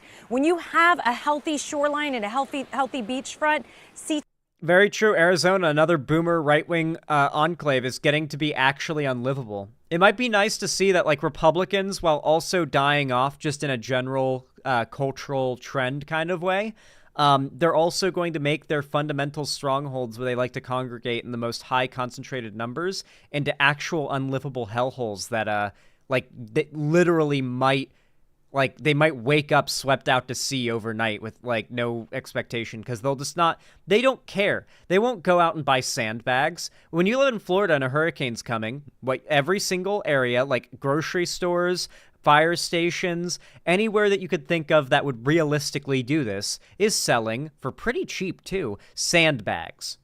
Empty ones and full ones. And they've got big trucks of sand for you to fill the bags with if you want to do it there. And the reason they do this is because people need to, especially these days, need to sandbag around their houses, especially around their doors and their windows and, the cracks of their doors, vents, certain, just areas like that. Because water will get in when hurricanes come. The tide will come. If it's a full moon, the tide will be higher than usual. Storm surge is a beast. It's awful. If my mom's watching the stream right now and she wants to provide a little bit of anecdotal example evidence of what happened to our family, we lived on the Florida coast for a while, and in 2016, a tropical storm, it was a hurricane, but it fizzled down to a tropical storm by the time it hit our area, called Tropical Storm Hermine, hit our area overnight, and I woke up to my mom panicking because water was coming in from under every door. And so I had to get up, and my first immediate job was to collect every electronic I could and get it onto high ground, up onto the high countertops in the kitchen, and start bagging it up in trash bags. We had small dogs. This was terrifying. We dared to open the front door for just a second and go outside with everything to try and load into the car and try to leave the area. The tailpipe was covered. We immediately realized we couldn't and had to go back in. At this point, we had shin deep water in the house. We had to shore up the highest elevation room just by a little bit. That was the least flooded, with water bottles and gallon jugs, and try to keep the water out as much as possible and shut as many doors as possible and turn off the power with the breakers so we don't get electrocuted, even though the power was already out. And then we had to get the couch, towels, and cover the couch in towels and all the dry blankets we could so we'd have a dry place to be, because this is sewage water and shitty, disgusting, turbid canal water, and we had to sleep on this couch, just sitting up, barely sleeping, really. We didn't sleep. We'd use the bathroom in a bucket, and when morning came, they had the Coast Guard going down the street in boats, in little inflatable dinghy boats, and they came up to our window, and they just they went boop boop boop boop on the window, and they were like, "Hey, do you need help?" And it's is the water receding? And they're like, yeah, it's receding, but do you want out? And we're like, we'll ride out the water receding. We got a lot of stuff to deal with here. And they were like, okay. And so eventually it all receded, and we had to get rid of a lot of our stuff. My mom might have a picture of the pile. Yeah, if you're watching and you could provide that picture, Mom, I would really appreciate it. I'm sure it's on Facebook or something. Sea turtles can nest. Seabirds have places to go. Finally, the big one, tourism.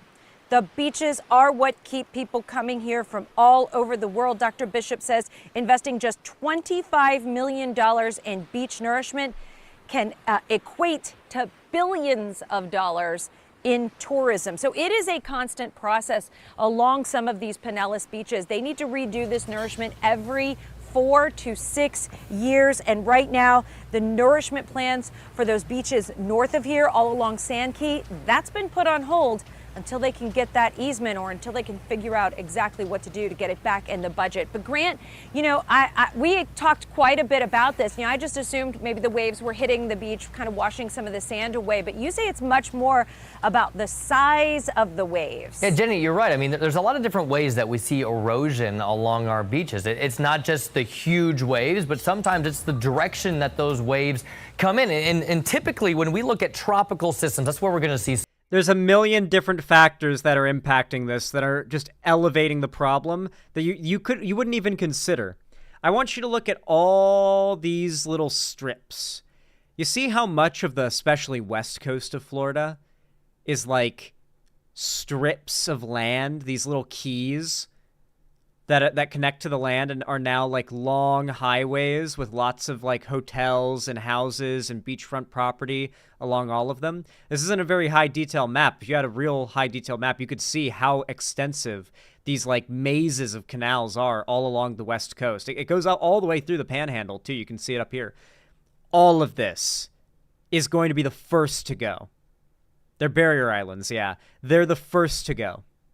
Some of the biggest erosion, and we might see and millions of people live on these barrier islands, I would guess. I don't know the exact populations, but I've been to these areas, and at this point the density is high, and they are big places, like big high-rise condos. Tropical system that's going to stay off our coast, maybe tracks to the north. We're like, oh, we spared it. We're not going to get as much of an impact, but that southerly flow that comes on the eastern side of a tropical system produces what we call a longshore current, and that current that moves parallel to the shore is responsible for moving large amounts of sediment and sand up along our beaches. Let me explain what happens here. And this happened with Ada back in 2019.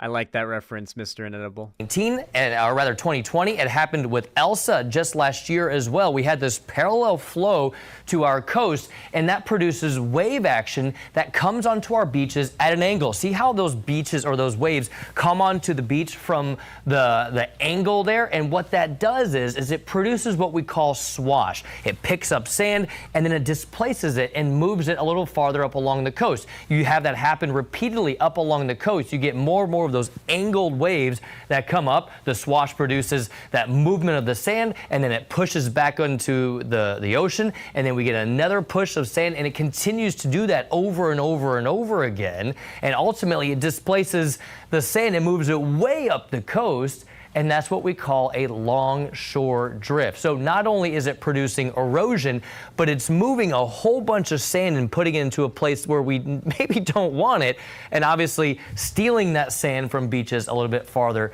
to the south. So this is just one way that we see this erosion occur along the beach, and ultimately we need to nourish it. We need to get it back in place and kind of smooth and spread everything out. So it's more than just big waves. It's more than just putting sand back onto the beach, but it's putting it back where it needs to be in an even place. Welcome back to Brightside.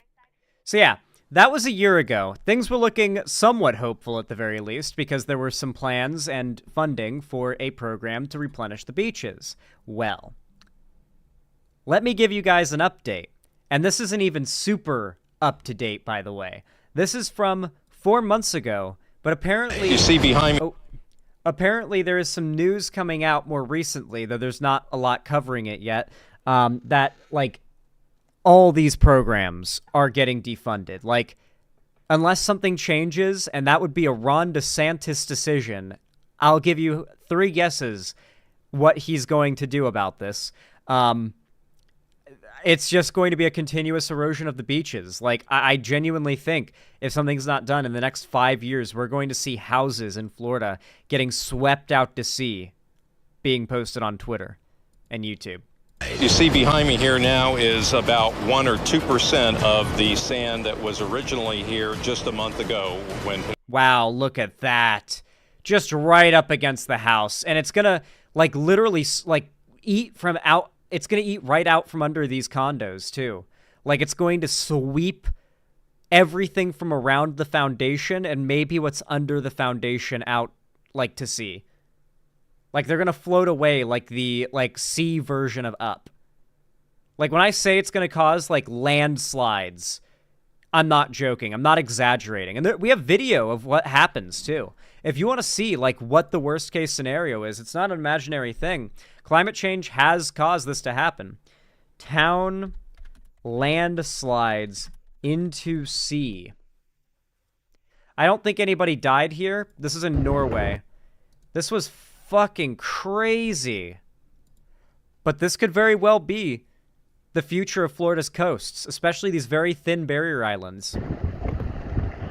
Granted, this is mud, not sand, but for all we know, sand behaves even worse than this.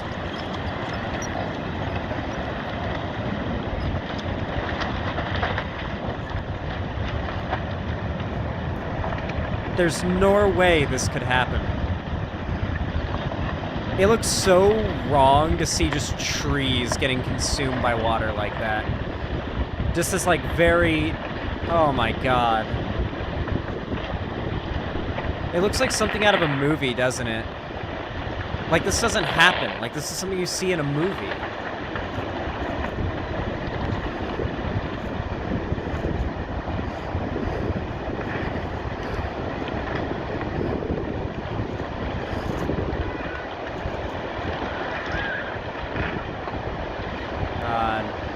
The house just floating intact. The houses don't break apart. You'd think they'd break apart, but they just kind of float. Like a big boat. They just float along. Surprising. I wonder how long they'd float. Like a full intact house. I bet it'd float for a while. Like you could just chill on the roof for a while in a floating house. Someone should make a movie about that. Like someone gets swept out to sea off the coast and they get to climb on their roof and survive inside their floating house. And they're waiting for rescue. That would be a crazy, crazy fucking movie, dude. It'd be like Life of Pi, but better, because it'd be a whole house, not just a little boat. Man.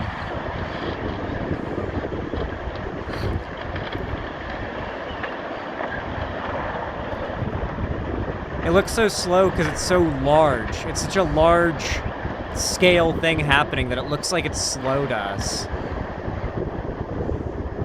My god. And it's just going in and out like waves, like just a muddy... It's turned it into a muddy, slick beach. And everything's like buried halfway under the mud now. Because the water's receding and leaving just this flat, muddy plain that everything's buried under because the sediment has settled. God. That's the thing. It won't just leave everything underwater. Chances are it'll just leave everything buried in sand. It'll look literally post-apocalyptic when it's over. Because it'll be a great big tide that'll come in. That'll be temporary. That'll drag everything out to sea and it'll recede back to how things were before the storm. And there'll just be a massive mile-wide stretch of sand and buried houses and cars. That is what will happen. Mark my words. Clip me now. You know how I am about predicting shit. I've seen the, like, predictions, the 3D, like, simulations of what will happen. And I've also seen right there what actually happens when this occurs. That is what will happen here. Look how bad it is getting.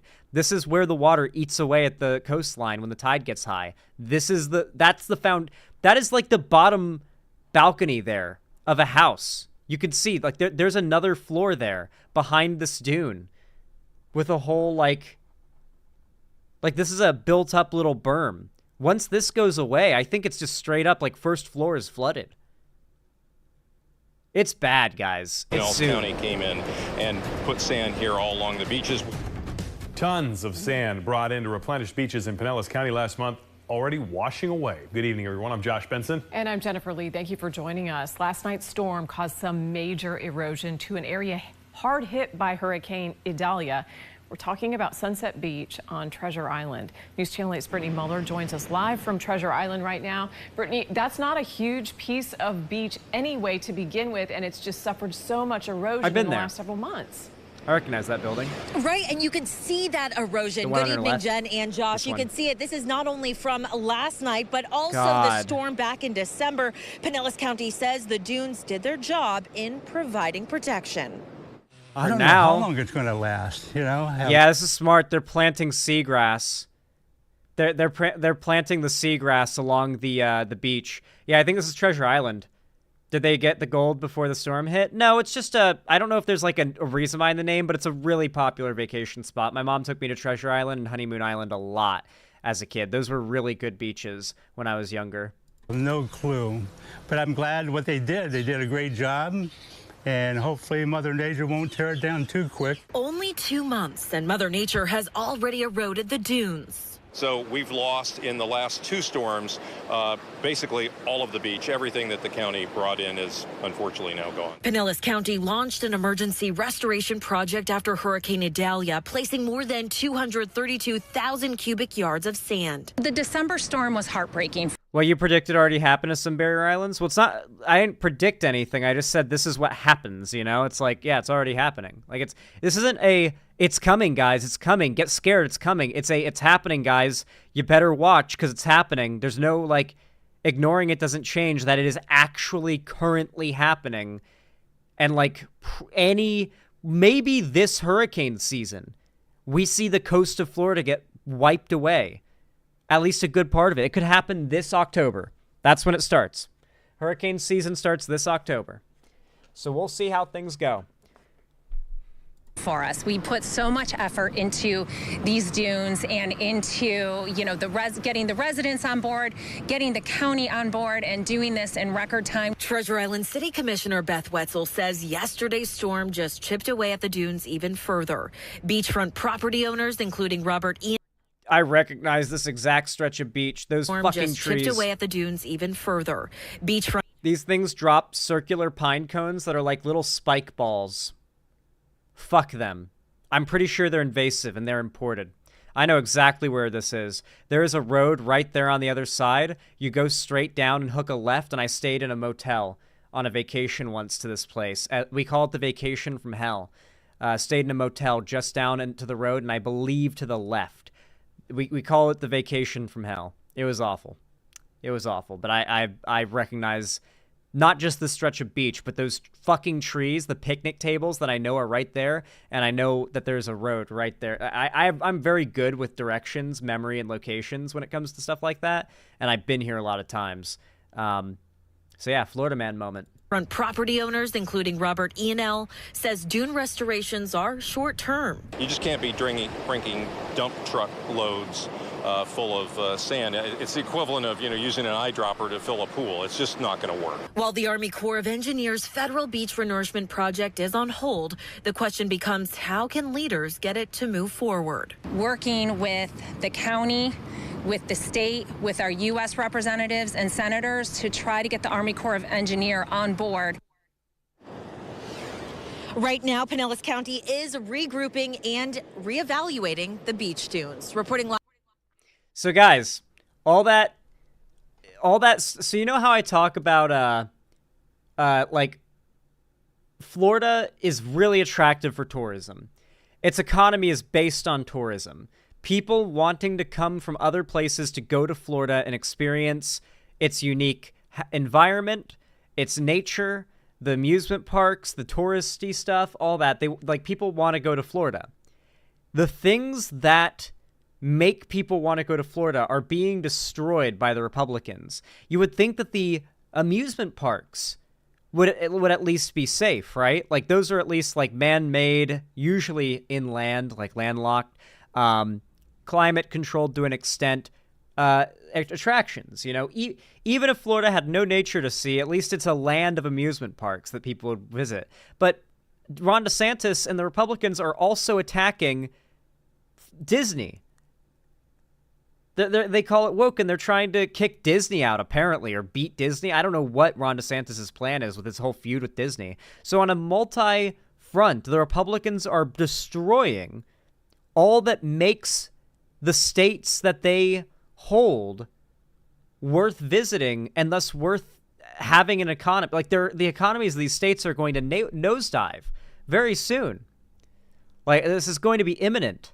Live from Sunset Beach this evening, Brittany Muller, 8 on your side. You see behind me here now is Oh yeah, the video restarted. Yeah, this is really worrying, guys. It's really, really worrying. Now, I don't want to leave you guys completely doomer, though. I don't want to leave you guys completely doomer. Are you guys familiar with the restoration projects that have been happening in Florida? Insider might not be copyrighted. We'll see how much of this we can get away with playing. This is from a year ago. I've honestly thought about if I go to Florida and I've got like a good camera and like money for like traveling around and doing stuff, I would honestly love to do a video showcasing this program, because they like welcome volunteers to come take basic scuba training and help them. They need hands, and they absolutely love publicity. So you know, I feel like it would be really cool to do a video like showcasing this coral restoration project. This is off the coast of, I'm guessing, either Clearwater or Miami, if I were to guess, but we'll see. These are coral farms. Might be the Keys. The Florida Reef Track is the U.S.'s only barrier reef system. It's about 300 miles long. And what we saw over the last few days. This stuff breaks up the waves, current and turbid, and like current and waves and all that shit, storm surge, and helps to prevent massive amounts of water from hitting the coast directly and washing things out to sea. This is our first line of defense against flooding and big storms and tidal waves and stuff. Decades is an incredible decline in coral cover. What that's we're well looking off at the is the coast of potential loss the of an Keys entire or Miami. ecosystem. Wow, that's a dead reef. What you're seeing here is what a dead reef looks like. We've never experienced. This is probably heat. From what I understand of like what kills coral and how it looks when it dies a certain way, this was because of heat. The temperature in this water got too high for the coral to survive in. Human history, and I don't think anyone wants to find out what that would mean if we had a complete collapse of our coral reef ecosystems. My name is Jessica Levy, and I am the Director of Restoration Strategy for the Coral Restoration Foundation. The Coral Restoration Foundation is a non-for-profit headquartered in the Florida Keys. So here we are one of Coral Restoration Foundation's offshore coral nurseries. It's about 1.5 acres wide. It's the largest offshore coral nursery. Just a really nice, shallow, sandy area, really clear water. Ideal temperature, probably due to currents, like pushing nice, clean, cold water from deeper areas of the ocean to keep it from getting too hot and killing the coral. Basically finding a nice area where the coral can survive, and they're doing everything they can to propagate it at lightning speeds, and just boosting the population of coral as much as possible, not letting it die. There are also private coral traders. There's a whole private coral trading industry, and when you hear about it, when you think about it, it sounds really evil and awful. It's actually really ethical and based. Some countries ban it, but genuinely, it seems like that's probably a bad thing. A lot of people, like there's people on YouTube who have these massive like bins and trays of these exotic, beautiful corals that they're growing and keeping in like the ideal conditions. So they're reaching like the peak health possibility of these corals. So they're just breeding these healthy specimens in a very controlled environment. And they're obviously mostly for like aquariums and stuff, but they're also preserving these species and these like populations. And there are like probably trillions of different species of coral, to be honest. Like you'll look at two pieces of coral that are identical and it's like, oh no, those are actually completely different species. They're actually like, you can breed coral and get like tons of different hybrids. It's like weed. Like coral is like weed. It's like how many different types of weed are there? Well, there's 5 more since you asked me the question. So like, what do you want me to answer with? In the world, and it's a spectacular site to visit. The restoration process starts in the very original sense with collections of natural corals. These are corals that are at risk to some event, so we actually go out to our local reefs and harvest from them. And instead of return visits to the wild, We use that coral in a nursery system where that original collection is allowed to grow over time, and as it grows, you take subsequent cuttings from that original collection and you produce more and more corals. Oh, on purpose, The main I'm structure guessing. that CRF uses and pioneered is what's known as the coral tree. It's a very simple structure that floats in the water column. It's made of PVC and fiberglass. In our nurseries in particular, we have upwards of 500 of these coral structures. That is a fucking amazing day, dude. The day that that 4 manta rays, or no, those are spotted eagle rays. The day that 4 spotted eagle rays swim past you while you're helping to restore coral. My God, that is the life. These are happy people doing this, by the way. Like, if you want to like take a wild guess at the mental state of the people doing this, they have their mental health is like beyond 100% health. Okay, like they are the happiest people you will ever meet are the people that you meet doing like volunteer work like this. I promise you. If you want to meet like people that are like so happy that it makes you happy to be around them, volunteer for stuff like this and you'll meet them. And the corals are actually suspended on them. Doing something like this used to be my dream job. This isn't even like you can volunteer. Like this is they want people. They're welcoming people. If you want to do this, they want you. You know? Those structures themselves. So you'll see our divers swimming through this forest of coral trees. Some of the main activities that they're likely to do in a nursery is cleaning, removing algae and biofouls and any other organisms that have kind of grown on those structures and might compete with that coral for living space. We use very simple materials to work on our trees. We use wire brushes or a chisel to clean the structures themselves. We use clippers to actually cut the coral or cut the monofilament line that the coral is suspended from the tree with. While you can work pretty heavy-handed with the trees. This started as like a piece this big. They put a piece this big stuck to a little bit here, and it's ballooned out to be this now. They could potentially just cut this up into like 100 new corals that could grow this big. That's the nice thing about coral. It's a very relatively fast process to restore the coral reefs. For most corals, not all of them. There are many that are like ancient growers, but a lot of corals can be restored. Entire reefs can be restored in like a manner of like 5 to 10 years if we get the ocean situation under control. And we're on a good path to that, you know? There's a lot of initiatives set out to clean up the garbage patches and across the ocean. A lot of attention brought to microplastics, which are just a generally massive problem for all of the ocean. I mean, we've all got microplastics in our balls. Coral, we're all infected. We all have it. We all have microplastics in our balls, every last one of us. That's what Dr. Jenner told me at the CDC. Coral. Yeah. It's pretty rough. It's pretty rough. But thankfully there's a pretty big push to solve this, and Biden with his big like shutting down the coal industry initiative is a big step in the right direction. Because obviously a lot of the environment and its health starts in the atmosphere and the temperatures of the atmosphere and the ocean. A lot of this is ocean temperature we need to lower, and doing that is what's going to help this. So yeah, it's not all doom and gloom. If you just let yourself succumb to the doomerism, then it really is all hopeless. Do not act like it's hopeless. There are people out there that are hopeful, and they're actively fighting to preserve these things, and they will continue to do so. In fact, actually, let me show you something.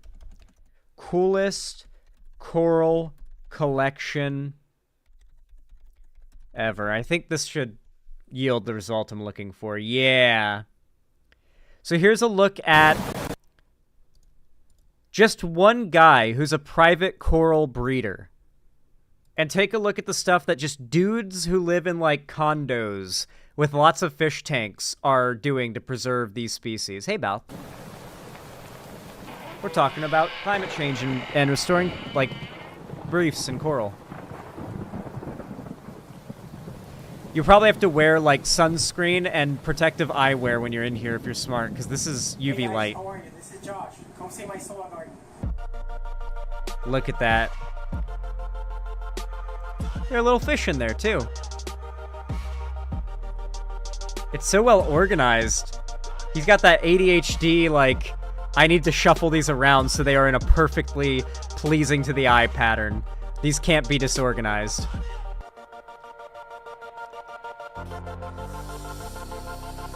And there's like sheets and trays. You can see, if you look beneath, there's more coral underneath this like grating. There's more. There's layers and layers and layers of coral on top of each other.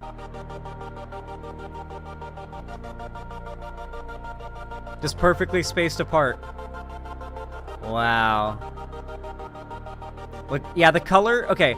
These corals are pretty vibrant, like if you were looking at them in the water through sunlight, but these are UV lights, black light shining on them, and coral, many corals naturally glow under a black light, many different colors, so the reason why they look like this, so vibrant and beautiful, is because of the UV lights.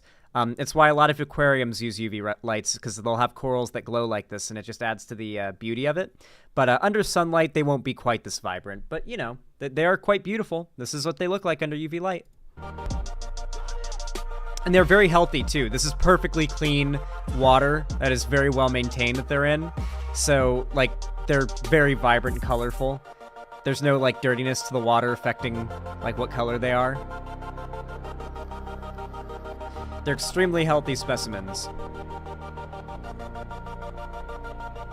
There are tens of thousands, if not more, of people with setups like this, breeding coral like this non-stop, selling it to people, which are groups starting their own coral breeding setups, which is getting to be a really popular trend as you know, climate activism and wanting to preserve the coral reefs gets to be popular, because one day they're going to be like, hey, oi, we got everything needed to restore the Great Barrier Reefs, but there are 100,000 species of coral that are practically extinct. If anybody has a sample of these coral, we need them. We need them out here, please. And all the breeders are like, I might be your guy. I've got 500 different colored varieties of this species that you think is extinct. And next thing we know, we're breeding them in mass, and then we've got tons of specimens to seed, and we can absolutely restore the world and the environment to a state similar to that of before humans destroyed it. Do not fall into doomerism. You have to care. The only way we can come back from this, the way we can save our planet, is to care. You cannot stop caring. Do not become apathetic, please. And of course, volunteer. There are ways you can help that are actually very self-fulfilling. Zan, as an avid fish keeper and hobbyist, this fills me with such joy seeing you cover this topic. I'm happy to hear that, Sir Goose. This is also one of my special interests, to be honest. But yeah, thank you so much. I'm glad to hear you like this segment. And if you did as well, anyone else watching, please consider dropping a like. Every single thumbs up, no matter when, where, or what you're watching, really helps the channel a lot, basically boosting my content in the algorithm out to far more people. So I really, really do appreciate it. And of course, if you haven't already, consider subscribing and ringing the bell icon so YouTube tells you when I go live or upload a new video. Follow my social medias, linked down below to see more from me. And of course, if you want to support me financially directly to help pay my bills, my rent, and help to raise money for the quail content that I'm going to be doing quite soon. It's still a little nippy, and I still need to raise a bit more money, but I'm going to be getting a new camera, a quail coop, I already got the quail food, and a quail incubator, and we are going to be popping off. It's going to be great. I'm excited for the content. Probably daily quail vlogs, to be honest, because, I mean, they're going to exist every day there in their coop, and they're going to need their eggs harvested, and their eggs harvested, and they're going to be taken care of and all that. So yeah, probably daily quail vlogs. I hope you guys are excited for that. Might be able to push us to 4 uploads a day, who knows. So if you want to donate for that, consider contributing. I really do appreciate it. Speaking of donors, I'm going to get to donos now. Thank you for watching, and have a good one. Pepper T21, thank you so much for the $5 donation. I really appreciate that. Thank you, thank you, thank you. Said, you don't have to watch this because of copyright, but here's a metal song by a Maori band about ocean pollution I like. Oh, wait, this will be copyrighted. I can't play it, but that does sound cool. Highly recommend you guys give it a listen if you guys want to hear it. Feel free to repost that. Thank you so much. Let me update the dono goal.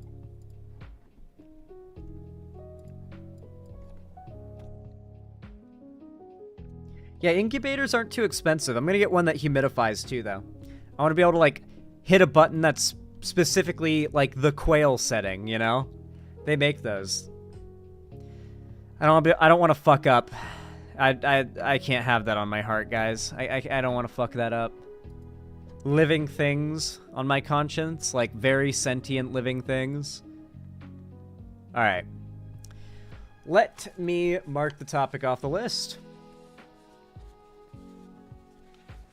What happens to the environment if Trump gets elected? Let's not talk about that. I said no doomering.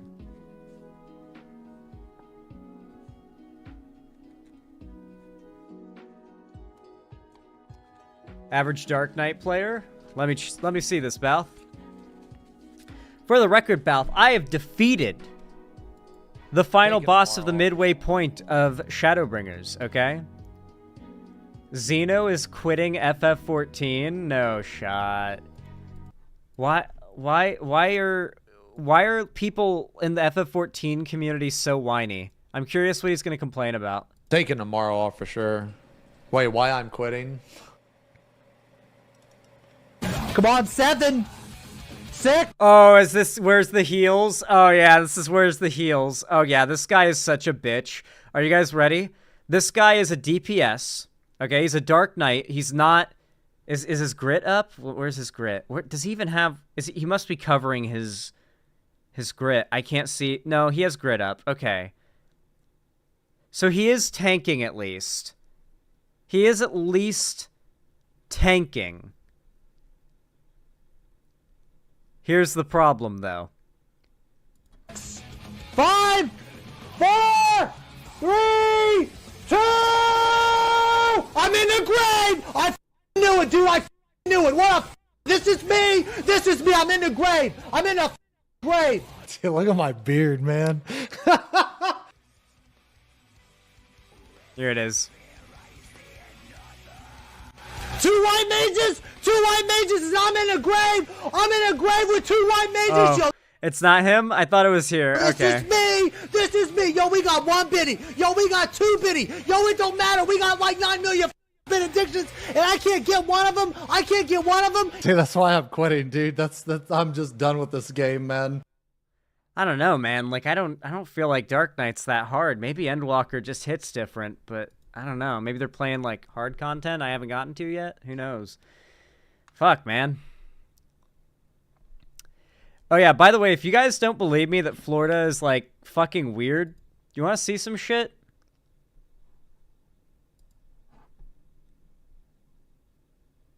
Check this shit out. Out of my hand.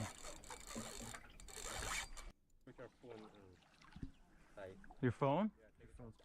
This is the average Florida fish. Are you guys prepared to see a fish?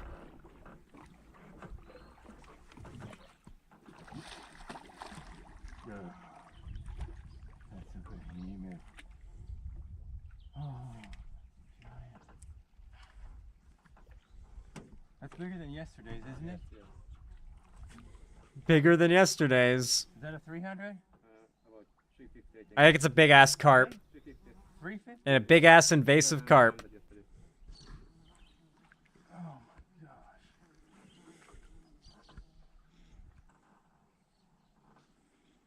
They introduced carp to Florida rivers to eat a plant called hydrilla, which is an invasive plant that chokes out rivers and spring heads and stuff.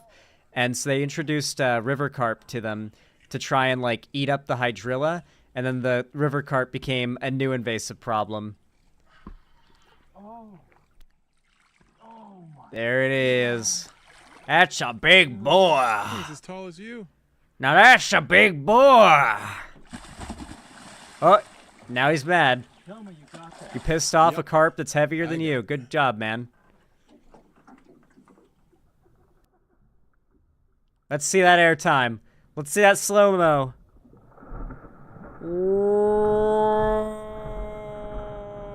It's powerful fish, dude. Powerful fish. And that's not even the craziest thing. That's what you'll run into in the freshwater. Wait till you see what you run into in the saltwater. Giant Florida grouper. Goliath groupers. You guys have asked me many times, what's the largest Goliath grouper you've ever caught? Well, today we're going to show you the top 5 largest Goliath groupers ever caught on Blacktip Beach. And starting off at number 5 is a 400+ pound Goliath grouper we caught with NFL linebacker Sam Barrington. 5. I feel bad. Goliath's got to cool down too, you know? There we go. Groupers are nice. I like them. I think like one time a grouper ate a kid. Like just swallowed it whole, but like let him eat it. It was probably an accident. Groupers are generally pretty nice. All the fish jumping because they're scared of the Goliath grouper. That's great. Go back down. Go back in there. I see him. Come on, you got it. Yeah, groupers are basically sea bears. Like the sea bear is based off of the grouper. You guys know that? Like the sea bear is literally a bear's head on a grouper's body. One you want, Sam. You come on. Oh, it's a giant. What was that? 5? 5? 4 or 5? Number 4 on the list is a Goliath grouper I caught in 2014. I actually caught it using a hand line, and for the longest time, this was my personal best Goliath grouper. This fish was massive, well over 500 pounds. 4. By the way, sustainable fishing like this for yourself is absolutely fine for the environment. Climatologists, people like marine biologists, ocean experts all unanimously agree that if you fish for your food instead of buying it from the grocery store, you are objectively committing the like moral good. Because supporting the fishing industry is what's truly destroying the oceans. People just fishing for themselves is completely fine. Like the ocean's environment is completely able to accommodate every human on the planet eating fish, as long as it's sustainably caught. But we don't we do drag netting and gill netting and stuff. We use really bad practices that destroy the ocean and kill tons of fish unnecessarily, and we waste a lot. You're on. There's so much excess. Yeah, same's true of hunting. Guys, somebody come up. This ain't huge, bro. I don't know what. Hold on. Don't step on the rope, please. Here, I got it. There's a bunch of them. That's a huge lure, bro. That's bait, dude. Perfect. Wooden fishing zones basically solve overfishing. Dude, you need help? I mean, like, just encouraging fishing more would solve overfishing. Yeah, people would just fish instead, and they wouldn't support the fishing industry. It's way cheaper to just put like a slice of hot dog on a hook and go catch yourself like lunch and dinner. That's giant. You going in the water? Yes. That's a big fish, guys. That's a all baits that you can imagine pale in comparison to a singular cylindrical slice of hot dog. The oilier and stinkier and cheaper the hot dogs, the better. You'll get so many bites, and they might rip it right off your hook, but when the big fish come, they'll just gulp it down. It'll hook on. Is it dead? No, they're just fighting it. It's tired. It'll spin and do barrel rolls. The fish, they're tiring it out. Okay. And he's going in the water? We're in the water. You want me to shoot?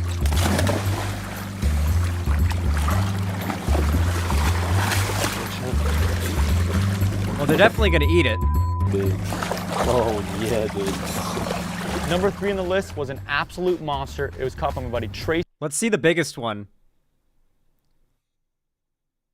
Yeah, this is number 1. Let's see number 1. Oh my god. Go, let him slide. Yeah, I got it. Yeah. Guys, this is this fish. Whoa! Oh my god. It's gonna tip the boat. Guys, you don't understand. This is 700 pounds.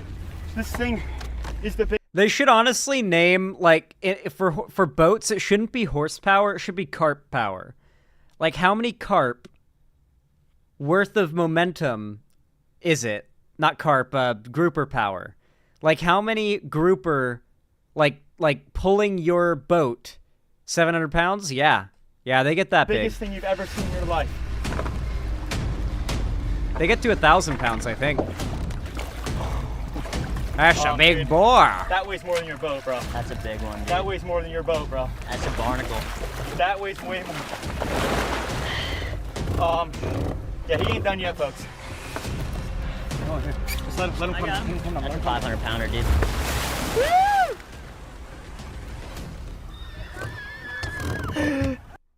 Yeah. Fucking crazy. Florida is neat. You go like 3 miles off the coast in Florida in like a pontoon boat, and you can do that.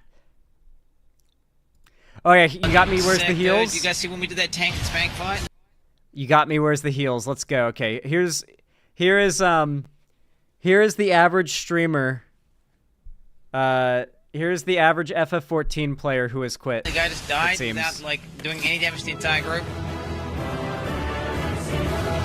I'm gonna give him boost. Fuck jet. I'm gonna boost and give it. I'm just gonna test out. Like, let's try test some raids or some shit. I'm boosting. Okay. Okay. Sloppy. Good in the AoE. The sloppy. Nice. For those who don't notice, this is sped up. That was very much just a run away and don't be in the AoE. He got double AoE. See? They crisscrossed and he didn't get out. Like, it's really sped up, but I'm sure he had like 3 seconds to just run out of that. Sloppy. Dies. Gets an insta kill. You get hit by those. Where were the heels? Where were the heels? He's a DPS, by the way. The heals should the DPS should never need heals. Like maybe a nice AoE heal every once in a while, but like you shouldn't be taking damage. You shouldn't. Yeah.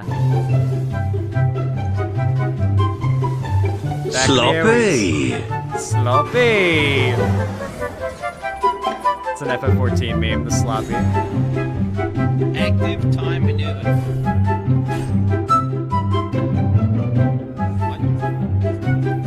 Sloppy. Dude, how do you fuck that up?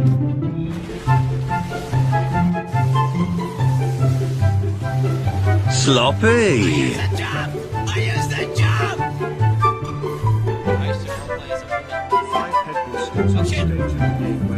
How do you not notice it in the middle of your screen? You can spam spacebar and click the button to make it twice as fast, by the way. Sloppy.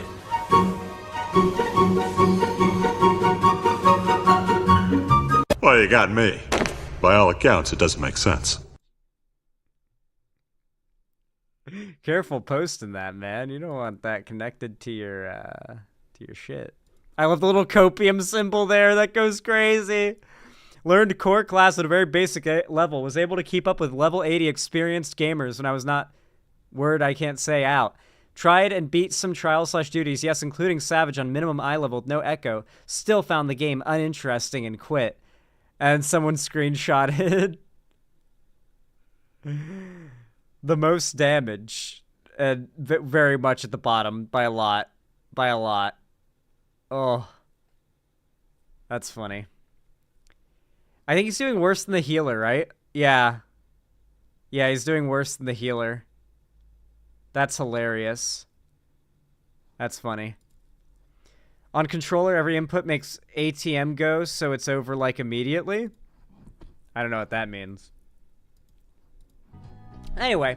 Perry Icefire, thank you for the $5 donation. How kind of you. Thank you, thank you. Very based in Pog. It means a lot. Says, I meant to ask last stream, but I got hesitant and hid away. Can I DM you the rough sketch portfolio of Wizard Zan? It's pretty small and on paper, but I wish for feedback of what should be changed. Yeah, absolutely. You can DM it to me. Yeah, thank you for the fan. Post it in the fan art section, actually. I got a fan art section in my Discord. Post it there. I want to see it.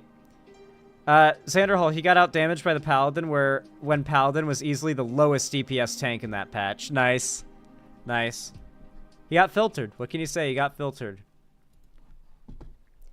Filtered.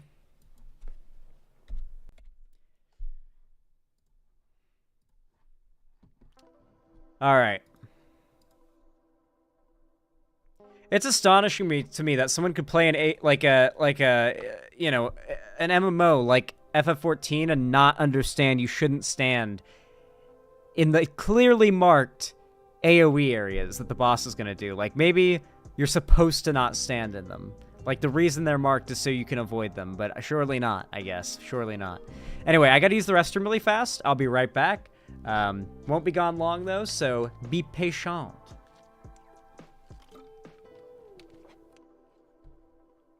BRB. I'm not going anywhere. Well, you don't go anywhere, because I'm not. You know, I'll be right back.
Alrighty. I have returned, and I feel like a new man. Hello, hello. Guys. Fellas.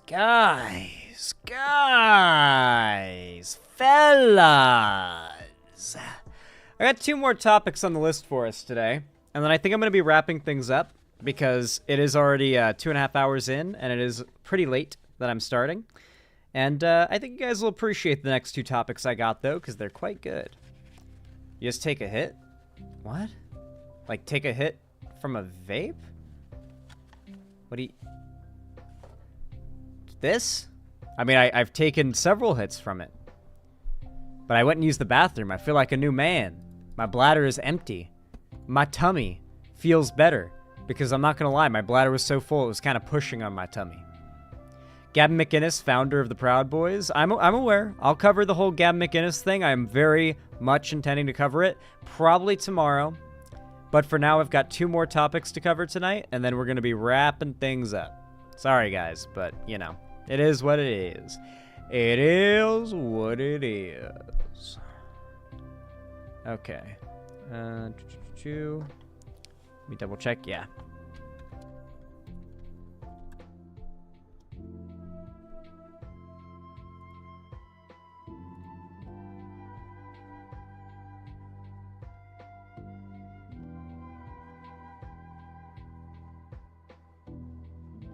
All right.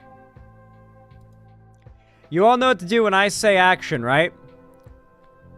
3, 2, 1, action. So, you guys are probably very familiar with people like Blair White, Calvin Gara, the offensive T-slur, other content creators who are themselves trans, and yet their brand is transphobia. It sounds like an oxymoron, but I like to remind people often that people's identities do not, A, make them smarter or dumber, or B, make them automatically have good opinions on the topics pertaining to their identity. There are, in fact, people who are trans, LGBT, that are very bigoted towards trans and LGBT people for a variety of reasons. These problems exist, many of them too numerable to break down right now, so we're going to focus on the topic at hand. But one of the people who you've likely not thought about in a while is someone named Buck Angel. He is a famous trans man. I believe he used to do porn. I think that's like what he was really famous for, correct me if I'm wrong. And like, he's very well known for having like photo shoots where he's just like ripped as fuck, bearded, very hairy. Just like you look at him and you're like, yeah, that's a 50-something-year-old man, all right. Like that is not that is a man, right? Regardless of whether you like him or not, that is definitely a fucking dude, right? This is a dude.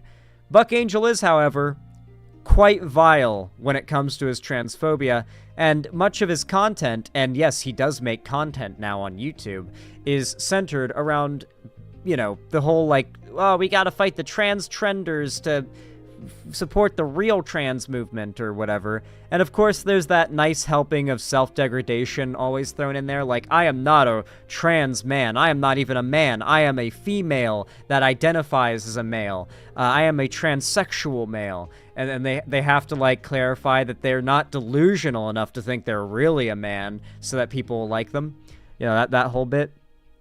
Anyway, I think honestly, we should start with their most recent video. Men pretending to be trans are being transferred to female prisons. And then he just... Let's see what this is all about. There's been this, like, long-standing hysteria about the idea that men will pretend to be women and claim to be trans to get transferred to women's prisons, so it'll be like a kid in a candy store, quote-unquote, and they'll just have, like, ripe pickings to rape as many women as they want that are in the prison with them. And it's like, okay, so for starters, that is like literally the premise of a South Park episode, right? Second, if you think that that is a likely occurrence, don't you think that the likelihood of being raped or sexually assaulted in prison, say, by a cis woman or a cis man is worth enough to care about that we should solve that problem? Like, if you're somebody who cares about women's safety, why is the concern that trans women or people pretending to be trans women will do rape specifically and not the rape being the problem? Of course, they also like to bring up examples about, like what if inmates get each other pregnant or whatever, right?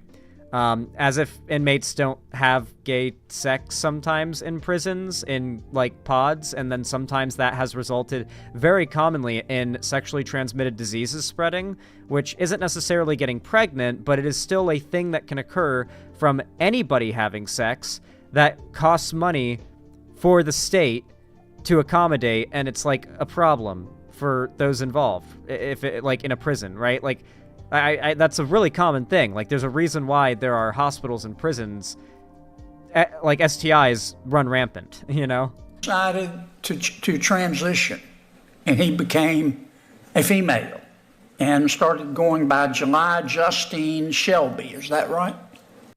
Okay, I just want to point something out about this guy. Look how many of his teeth are rotted. I'm not the only one who notices it, right? These aren't even missing teeth. There is actual stuff there. These are like rotted, blackened teeth. I know it's in black and white, but like it's unmistakable. Look at his bottom teeth. They're all like every other one, it looks like, is either rotted or graying. Look at that shit. Decided to transition, and he became a female and started going by July Justine Shelby. Is that right? Yes. And Miss Shelby said, I don't want to go to a male prison. I want to go to a female prison. Hi everyone, welcome back to my channel. Wait, is that it? Like, what was the trial about? Was there like a rape in the female prison or something? Maybe we'll get more context. Let's see what happened. So today I'm going to do a reaction on prisoners being transgender women. Prisoners, is it prisoners or are they called inmates?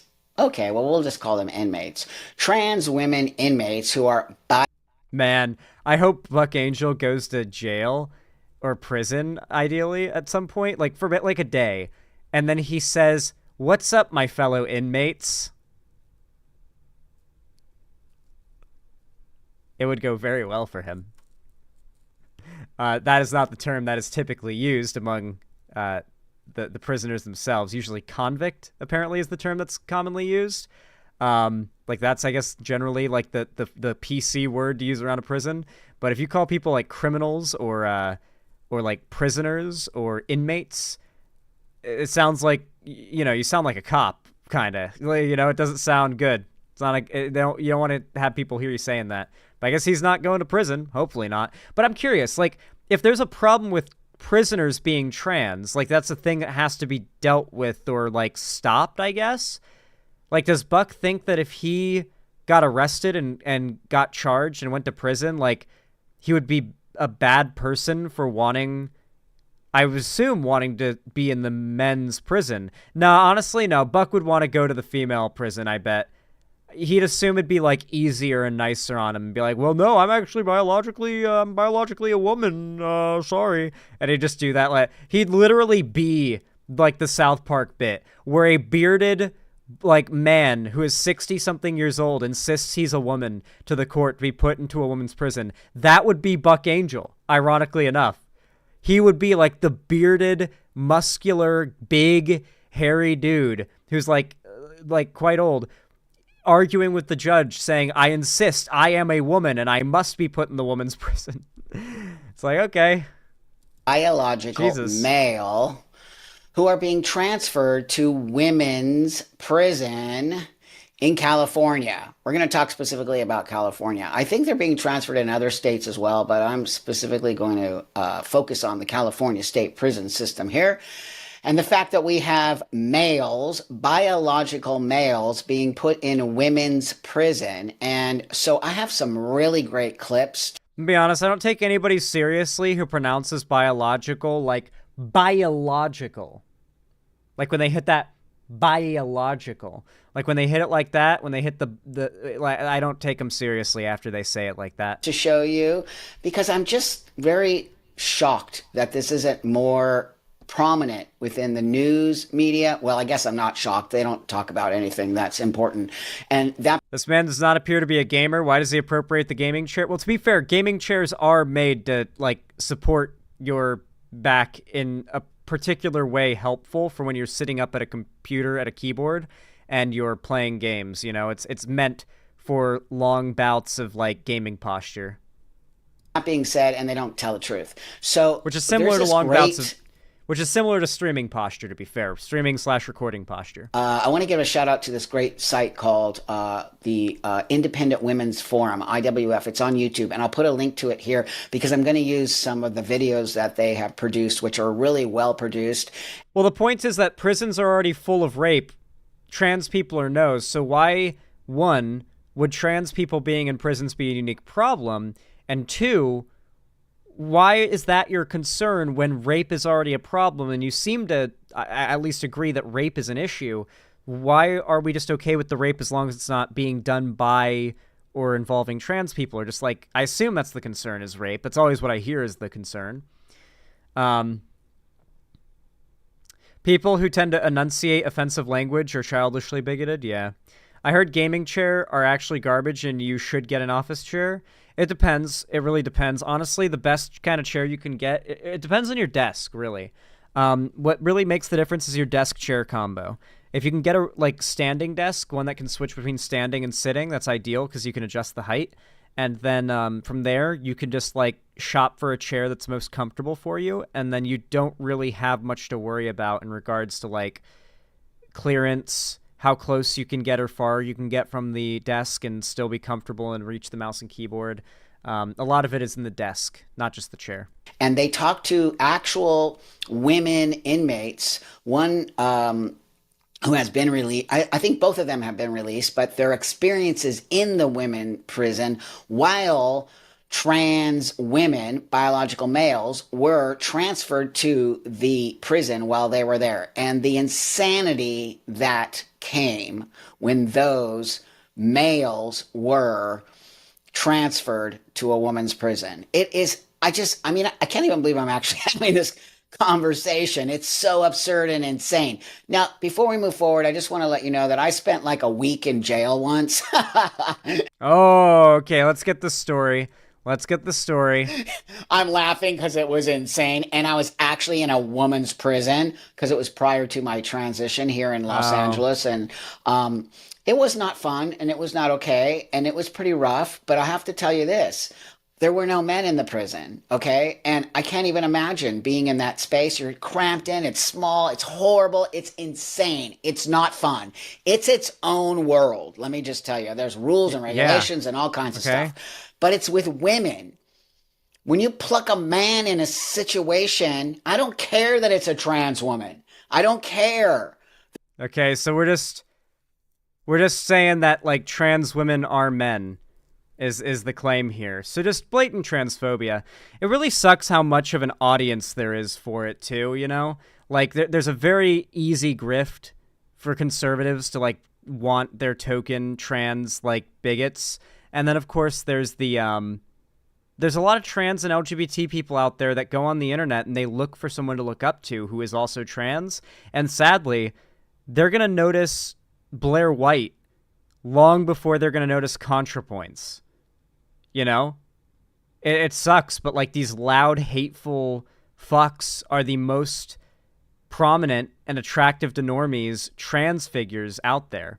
Outside of, I guess, like trans people who make normie content, which is, I guess, the most effective types of pro-trans advocacy is just a trans content creator who makes really good content that's really well liked and forces transphobes to be like, oh, but I like their videos, but they're trans, but their videos are so good. And then maybe that cracks through some shells.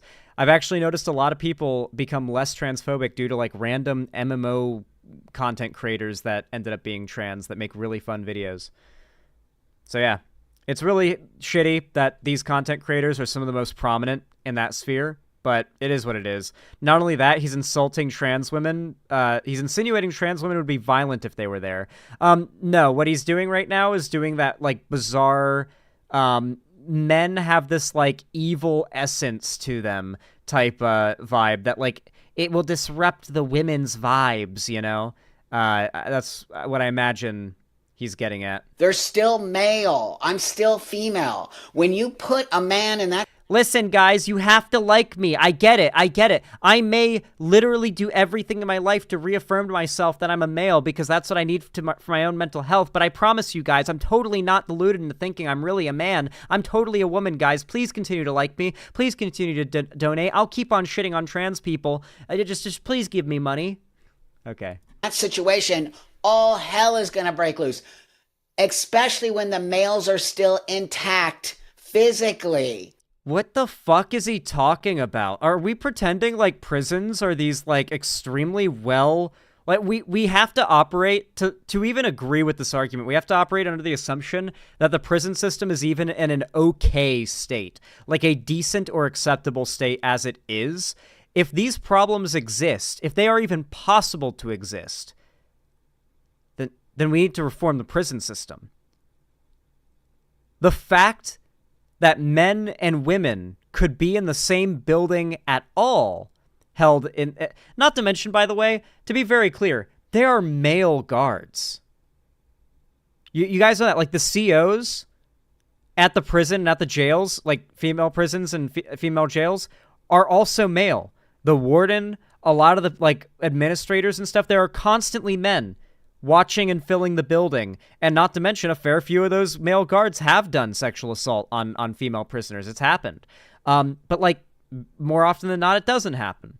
But, like, to pretend like female prisons are, like, these girls-only buildings or something, like, what are you talking about? There's probably more men in, like, a female prison than there are women when you consider the amount of, like, COs and administrators and staff they have on site. Like, there's janitors and shit like that. Like, there's doctors and medical personnel and people filing paperwork and people stand at the front desk at, like, the receiving and discharge area and all that shit. You know, like, I've watched a lot of prison shows. I know how these things work. To pretend like a female prison is like some, like, woman-only space, super, like, you know, no matter how bad it gets, at least it's just the girls, you know? Like, what the fuck? With their genitalia. And Their possibly not even genitalia. taking hormones. This is absurd, people. So anyway, I don't want to make... And before I get called transphobic for making fun of Buck Angel's voice, I'm sorry. I get to make fun of Buck Angel for being an annoying cunt, okay? I get to do that. Buck Angel being bigoted in the most smug, annoying, like, way possible, I get to make fun of that, all right? This too long, but even though I think this is one of the most important pieces that I Their have genitalia. done, honestly, I just feel so disgusted. So this first one, and before I move forward, Bro, just stop virtue signaling and get to the fucking point already. What the fuck? Shilling, okay. Has passed legislation allowing transgender inmates in the state's correctional facilities to be assigned housing based on their gender identity. That's when the males started, by the numbers, identifying themselves as females, to the point where we were now giving them transgender identification cards so that they can purchase female products at the canteen, such as Moo Moo. What I love about this that's so funny to me is the implication that, like, well, guys, if they rape a woman in the prison and they identify as a woman, then they get away with it. It's like, what? What? You got, like...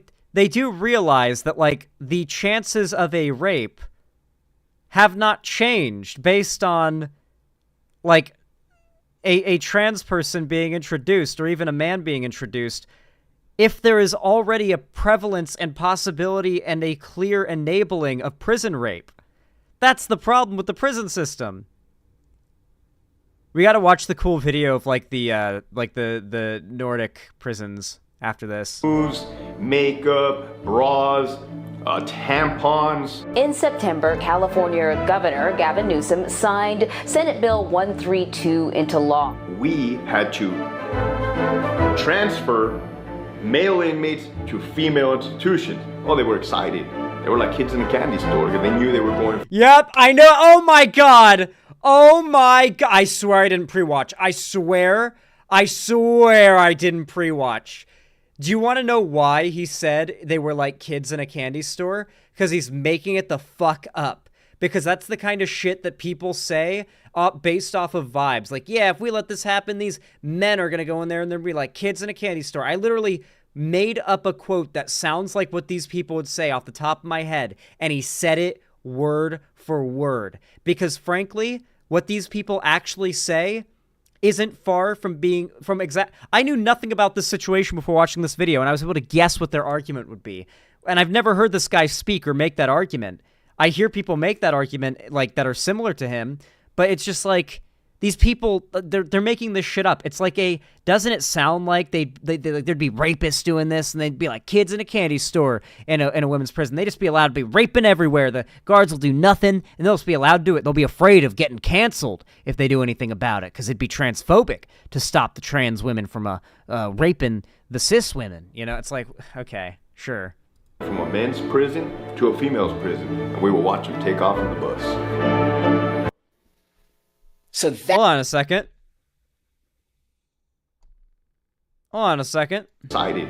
They were like kids in a candy store because they knew they were going from a men's prison to a female's prison, and we will watch them take off on the bus.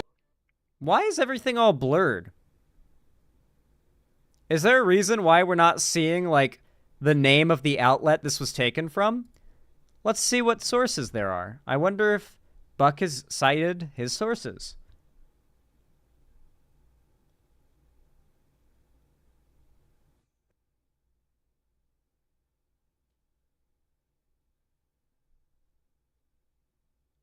Oh no.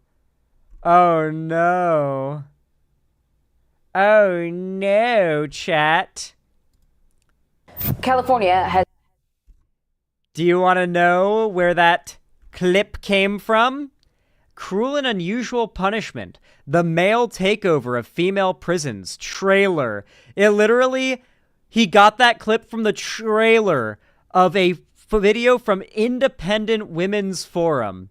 Let's see what this channel's about. I was working at Louisiana Superintendent Cade Bumley, laser focused on academic achievement, students over systems, cruel and unusual punishment, sexual assault victim shares trauma of prison's trans policies, Save Sisterhood press conference. Kelly Williams Bowler, jailed for enrolling her children in a nearby school. May Mailman led counsel in Kappa Kappa Gamma lawsuit. Hannah Holtmeyer, plaintiff in the Kappa Kappa cruel and unusual punishment. Prison guard resigns after immoral, dangerous trans policies. Episode 3. Where are the hashtag bring back our girls' voices now?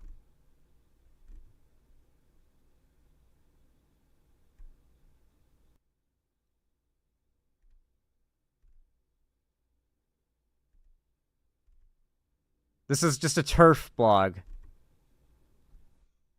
This is like a nothing channel, too. The transphobia seems to be their first big, like, high view thing, as you'd expect. Like, you'll see this, right? Like, a channel gets, like, 100 views for, like, years and years and years when you scroll back into their video history, and then they make one right-wing grift video, because maybe they're a bit conservative and they just took a shot at it. It does, like, 80 times better than any video they've made before, and then slowly they just become a right-wing grift channel. Yep. Mm-hmm. So yeah, I don't know if that guy has like literally and then any. He decided.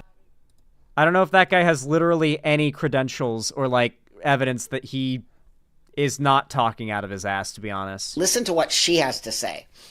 During my incarceration, there was a policy that was just case. This is from one of those documentaries, the same channel. Wait, is this literally just Buck Angel taking clips from that channel and like ranting about them? It is, isn't it? He just took clips from the TERF propaganda channel and he's gonna like upload clips, and it's like, yeah, these are like look at these like testimonies, guys. This is a big problem. By case, as there were safety needs for trans women or others, it was considered by a committee, and people trickled in, one here, one there. But in 2012, there was a convicted serial rapist who was transferred into the Central California Women's Facility in Chowchilla, California. And it was extremely traumatic for all women. Wait, are we not segregating those who commit that kind of crime? Maybe I'm wrong. Hold on. Let me look into this. I feel like fact-checking. I've got the fact-checker bug on me. Richard Masbruch.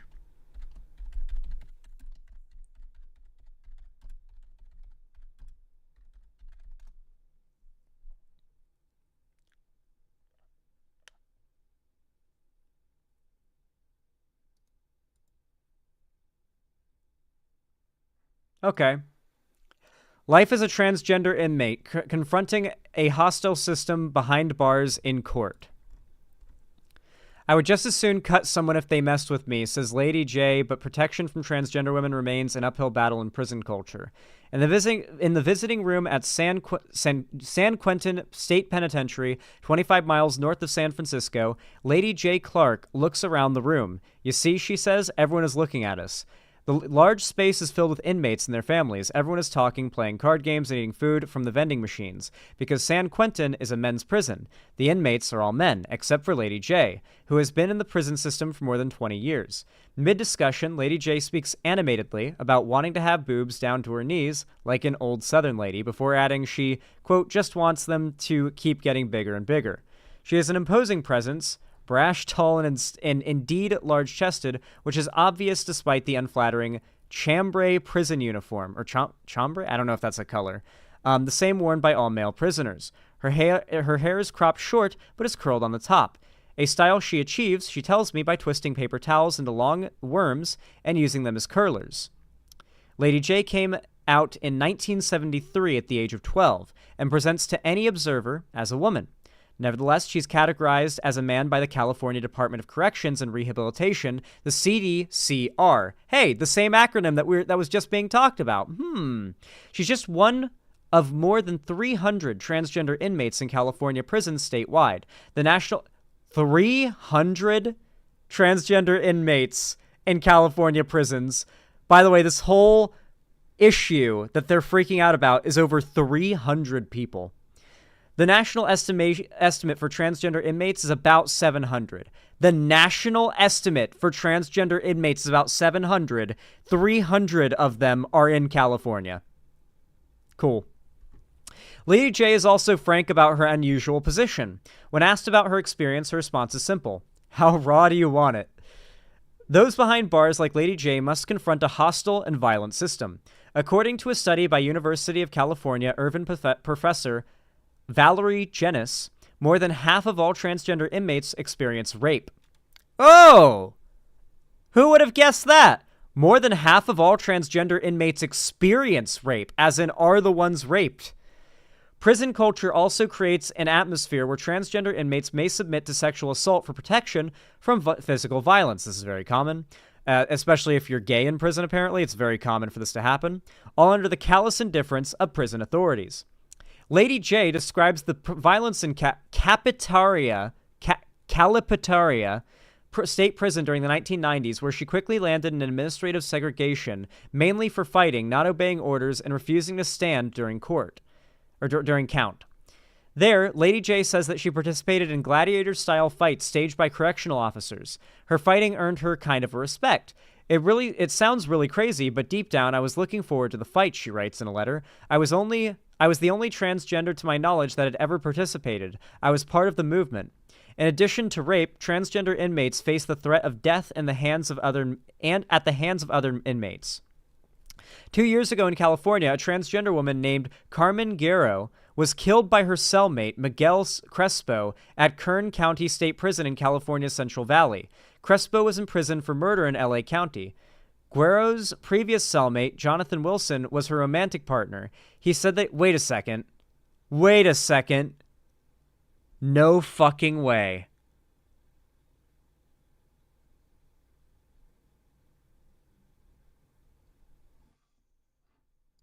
Hold on. Here, let me scroll till I find the... Obviously, this is going to be a lot of tragedy. I want to find the reference to the person in question that's claimed to be this, like, awful rapist. Rich... Maybe last name, I'd imagine, doesn't dead name. Okay, here it is. When the CDCR decided to house Sherry Masbrush, a transgender woman, in a women's prison, both the media and advocacy groups were distressed. Okay, so this actually happened, at least. Masbrush was convicted of brutally raping a woman, and her presence at a women's prison troubled many. No transgender woman has been moved to a women's prison in California since. Some jails, like Cook in LA County, have begun to house transgender inmates in special housing units, where they are safer and can gain access to counseling and special treatment. However, on the whole, transgender inmates are automatically placed in situations that might be dangerous. Wait a second. So it's literally one person? So this Sherry Masbrush person is like the Nashville shooter of the prison system. The one trans person who's, like, maybe a legitimate threat to women that did, like, a really bad thing.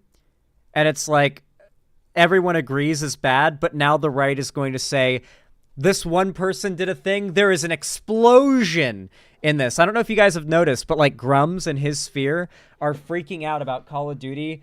I don't even know if they actually did this. It might have been a made-up screenshot, like a photoshopped thing. Grums does, like, start entire campaigns based off of a screenshot, or sorry, a photoshopped image. He's done it, like, 4 times now.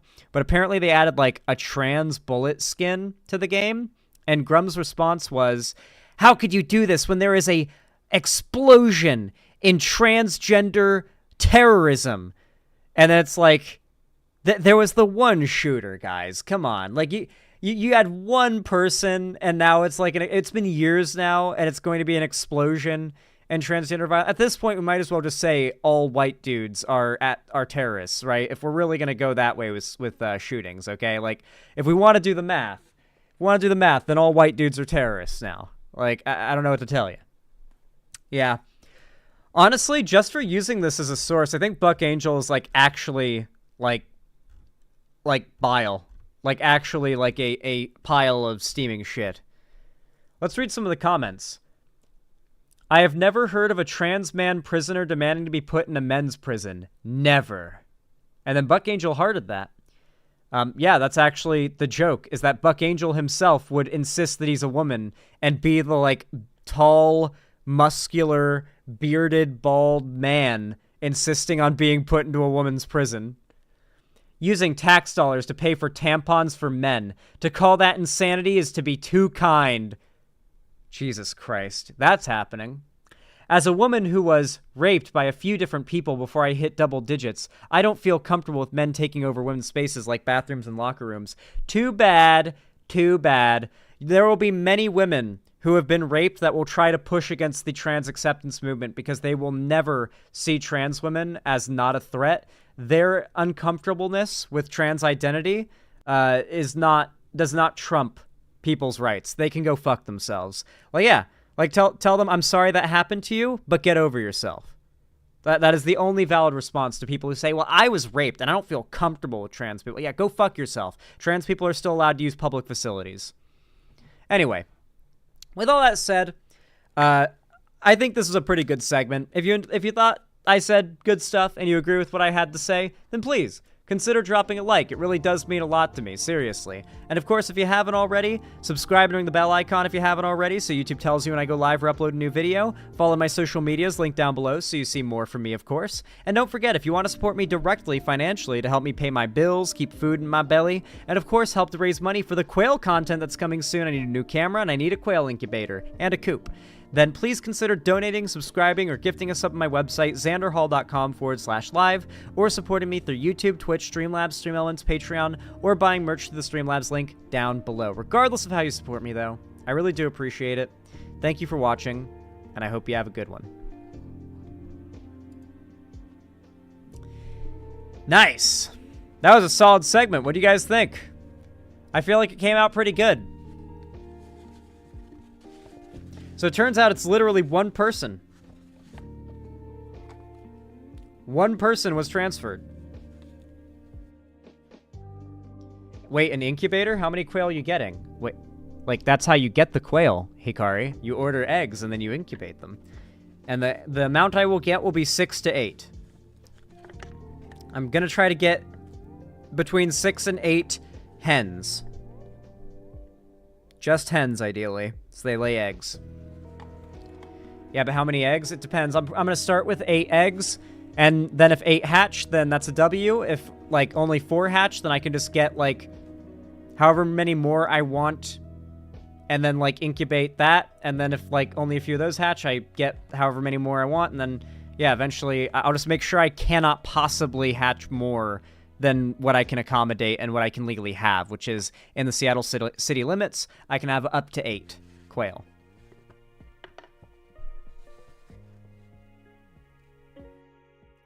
Well, they don't have to research when everything they push for is completely made up, Larry Banks 78.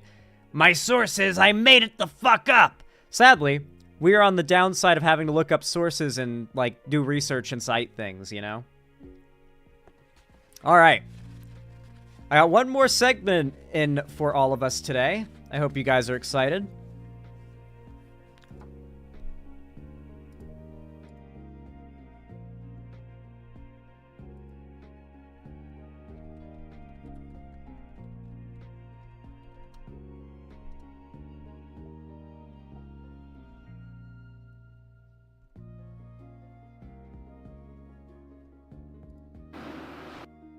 All right, everybody.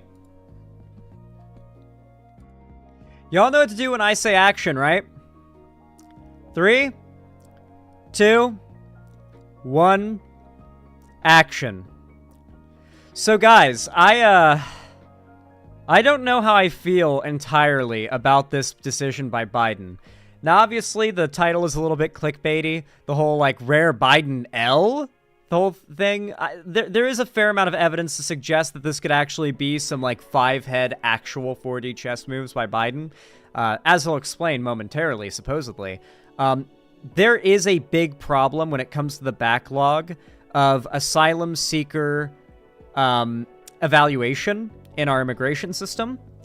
And Biden's claim, from my understanding, is that the best way to handle it is to stop accepting asylum applications for a time, to catch up on said backlog, get us caught up, and to retool the system as needed in order to make it far more efficient for the future.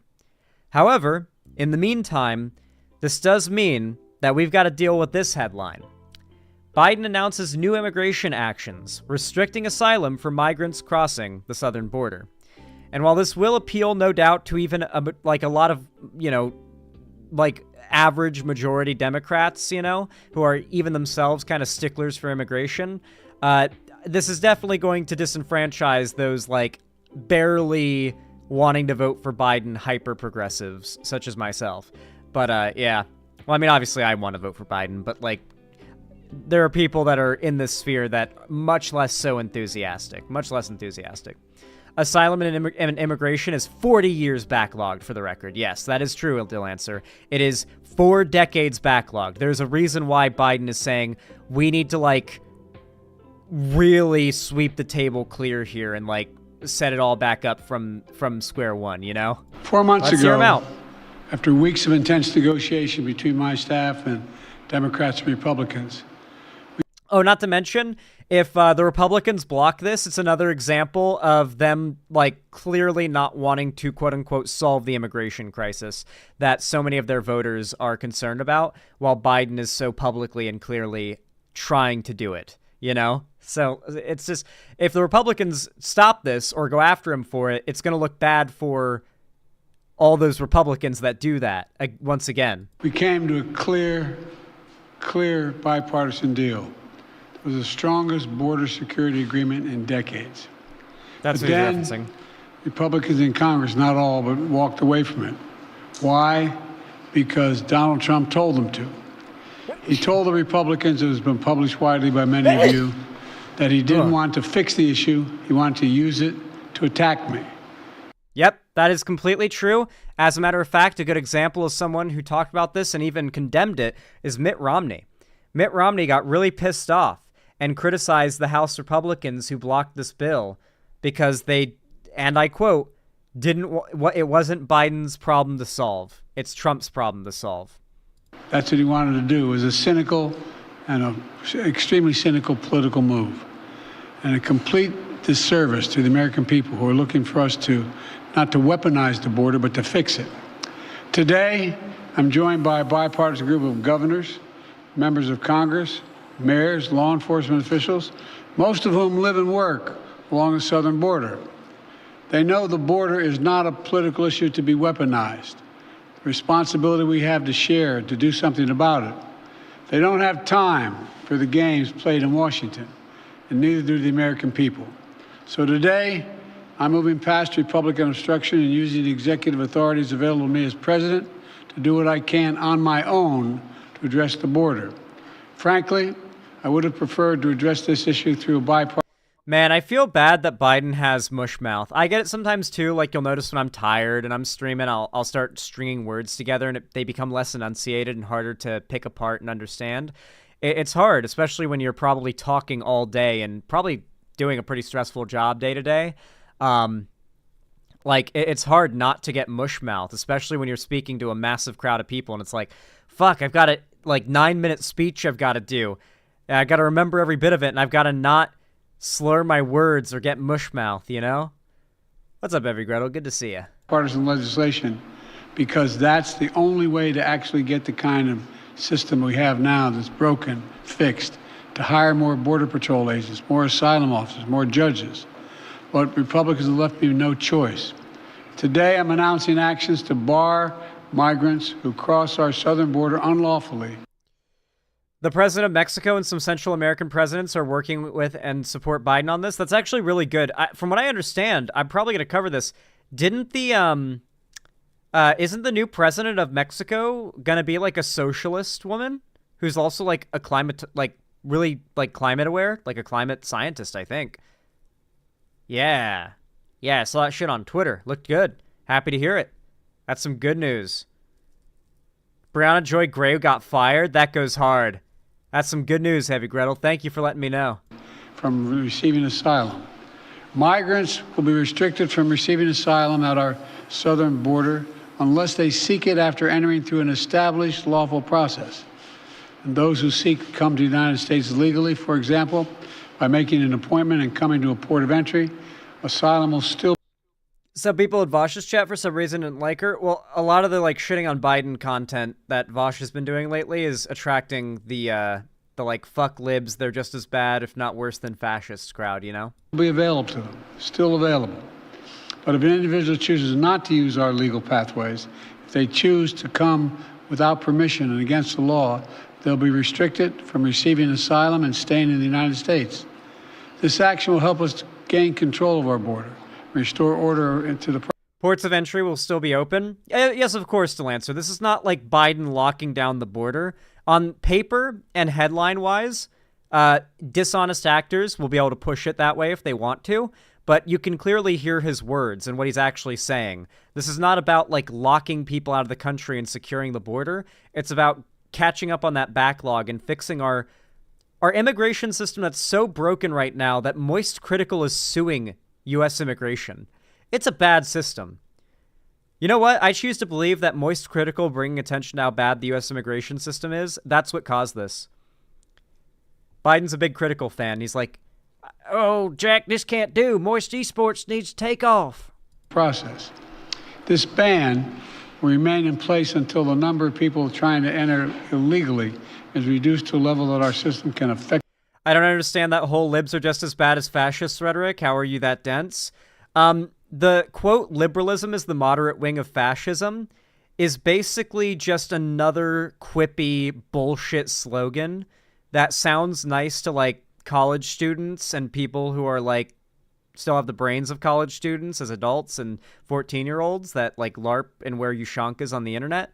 But it's not really a politically coherent or literate perspective.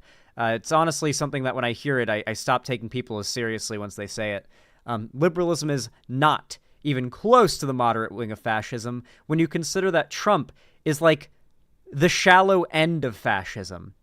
And he is still so many miles and universes and planets away from, like, Biden, who is considered by many of these people to be a moderate Democrat, when he's actually, like, a very, like, actually quite radical Democrat compared to every Democrat before him. Effectively managed. We'll carry out this order consistent with all our responsibilities under international law, every one of them. In addition to this action, we recently... Could you ever imagine Obama just straight up ending the coal industry by 20? Like, I guess back then it would be like by 2016. Like within his first 4 years, if Obama just straight up said, yeah, so, hold on. The coal industry is pretty much gone now. My fellow Americans, I'm happy to inform you I have solved climate change. You may go back to your lives now. Be happy. Obama. That's my best Obama impression.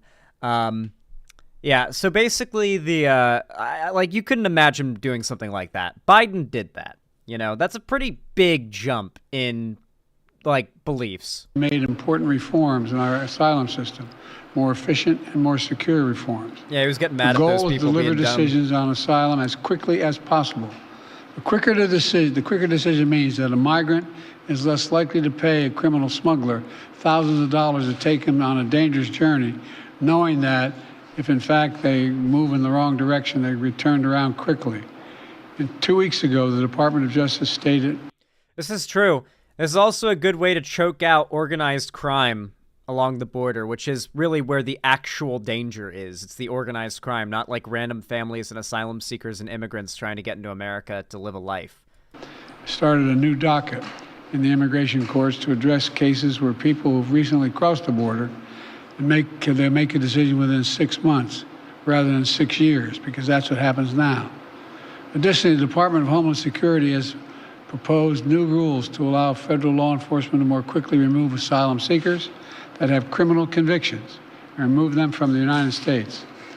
My administration has also recently launched new efforts to go after criminal networks that profit from smuggling migrants to our border. Okay, that's and good. Incentivize people to give tips to law enforcement. This is actually good policy. Like, it sounds harsh. It sounds almost like you might want to think it's Republican, but these are surgically targeted policies that actually attack the very few negatives that can come about with immigration, which is the support of a lot of organized crime, which does work to help like smuggle people beyond the border, and then they usually get sold into like slavery, which is a big reason why it's bad. They're not like just getting smuggled and it's like, you're free to go now. It's like, okay, now you're a sex slave. And you can't go to the police either because you're an illegal immigrant. Welcome to America. Like, that's the situation. That's what Biden is trying to stop. Of course, provide information that brings smugglers to justice. We're also sending additional federal prosecutors to hotspots along the border and prosecute individuals who break our immigration laws. One other critical step that we will be taking, and that is made a huge difference. We continue to work closely with our Mexican neighbors instead of attacking Mexico. And it's worked. We've built a strong partnership of trust between the Mexican President Lopez Obrador, and I'm going to do the same with the Mexican-elect president who I spoke with yesterday. We've chosen to work together with Mexico as an equal partner, and the facts are clear. Due to the arrangements that I've reached with President Obrador, the number of migrants coming and to our shared border unlawfully in recent months has dropped dramatically. But while these steps are important, they're not enough. To truly secure the border, we have to change our laws, and Congress needs to provide the... I saw a Vosh thumbnail calling this a bad plan. Oh yeah, the entire online left is freaking out at Biden about this. You have to understand, it's very hard to read past a headline and to, like, change your mind upon finding out the headline is, like, not where you should be basing your opinion on. And I see a lot of people on the left do that, plus there's a bias to already hate Biden. So without really understanding how the immigration system works or what needs to be done to solve it, which is what Biden has actually brought together a massive group of professionals and experts who are very pro-immigration to get together and explain to them, this is how this system needs to be fixed, this is what you need to do, and it's what he's doing. And he's gotten a bipartisan plan together to actually pull it off, as long as the Republicans don't block it. There's a lot of, like, lefty derangement about this, sadly. Unfortunately, a lot of the solutions to our country's problems might look like more problems to people who want to see revolution level reform, like here and now, right away, you know?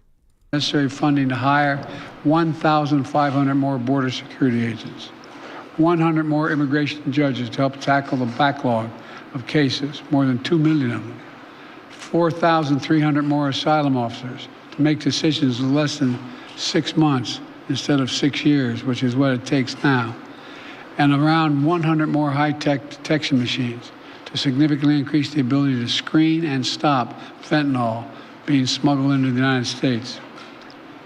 But it's always, I get that, Grand Zan fan. It's very tongue-in-cheek, though, right? It's a very, like backwards kind of, like, sort of an insult. Like, instead of acknowledging this as, like, Biden putting together a plan to, like, fix our immigration system, it's Biden did the only thing he could do. And it's bad. Or it's cringe. Like, that's the implication, right? So, it's just a very maybe not dishonest. I won't say it's dishonest, because that implies lying. It's just a very inaccurate framing of what's actually happening here, right? These investments were one of the primary reasons that the Border Patrol Union endorsed the bipartisan deal in the first place. And these investments are essential, remain essential. As far as I'm concerned, if you're not willing to spend the money to hire more Border Patrol agents, more asylum officers, more judges, more high-tech machinery, you're just not serious about protecting our border. It's as simple as that. True. I believe that immigration has always been a lifeblood of... I love that, too, how he's appropriated the protect our border narrative, too. So, like, you're more moderate. Like, who am I going to vote for this election? Could be Trump, could be Biden people. Might hear that and be like, well, I care about the border being secure. I guess, I don't really like Trump much. I guess I'll go with Biden then. Like, there are a lot of people, like immigration, at least appearing hard on immigration to, like, the normies is actually quite important. Even if it means, in reality, Biden is actually fixing our immigration system and making it more generous and better for immigrants and asylum seekers. America. We're constantly renewed by an infusion of people and new talent. The Statue of Liberty is not some relic of American history. It stands for who we are as the United States. So I will never demonize immigrants. I'll never refer to immigrants as poisoning the blood of a country. And further, I'll never separate children from their families at the border. I will not ban people from this country because of their religious beliefs. That is true. Biden, one of the first things Biden did when he got into office is he started like dismantling all of the like the shit where they were separating families, right? Like a big part of the exception here as well. Like while he is saying they're going to turn away people at the border, there are exceptions. I believe it's women and children and the elderly are allowed through still. This doesn't apply to them. They're just going to be allowed immediate asylum because that's always been the policy. That's always been the exception. Besides under Trump's like bans that he's instilled sometimes during like temporary immigration bans, like the Muslim ban. Generally, if there's asylum seeking, children are allowed in like a lone child, especially allowed in like without question. I will not use the U.S. military to go into neighborhoods all across the country to pull millions of people out of their homes and away from their families, to put detention camps while awaiting deportation, as my predecessor says he will do if he occupies his office again. On my very first day as president, I introduced a comprehensive immigration reform plan to fix our broken system, secure our border, provide a pathway for citizenship for dreamers, and a lot more. And I'm still fighting to get that done. But we must face the simple truth.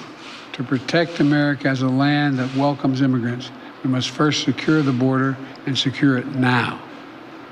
I like that. He says it's securing the border, which it kind of is, I guess. Like, we're funding it, and we're kind of like, we are turning people away for a time. But it's actually in the service of opening our border more than ever. So it's very sly, right? Like, if you're progressive and you know what he's doing and you've followed his plan and you know what he's like, he's explained it here, then you're like, okay, yeah, this makes sense. But if you're like a normie, you just hear him saying, we got to secure our border. It matters. We got to fund this. And it's like, sure, okay. The simple truth is, there is a worldwide...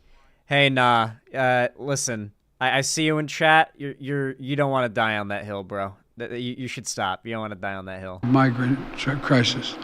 And if the United States doesn't secure our border, there's no limit to the number of people may try to come here, because there's no better place on the planet than the United States of America.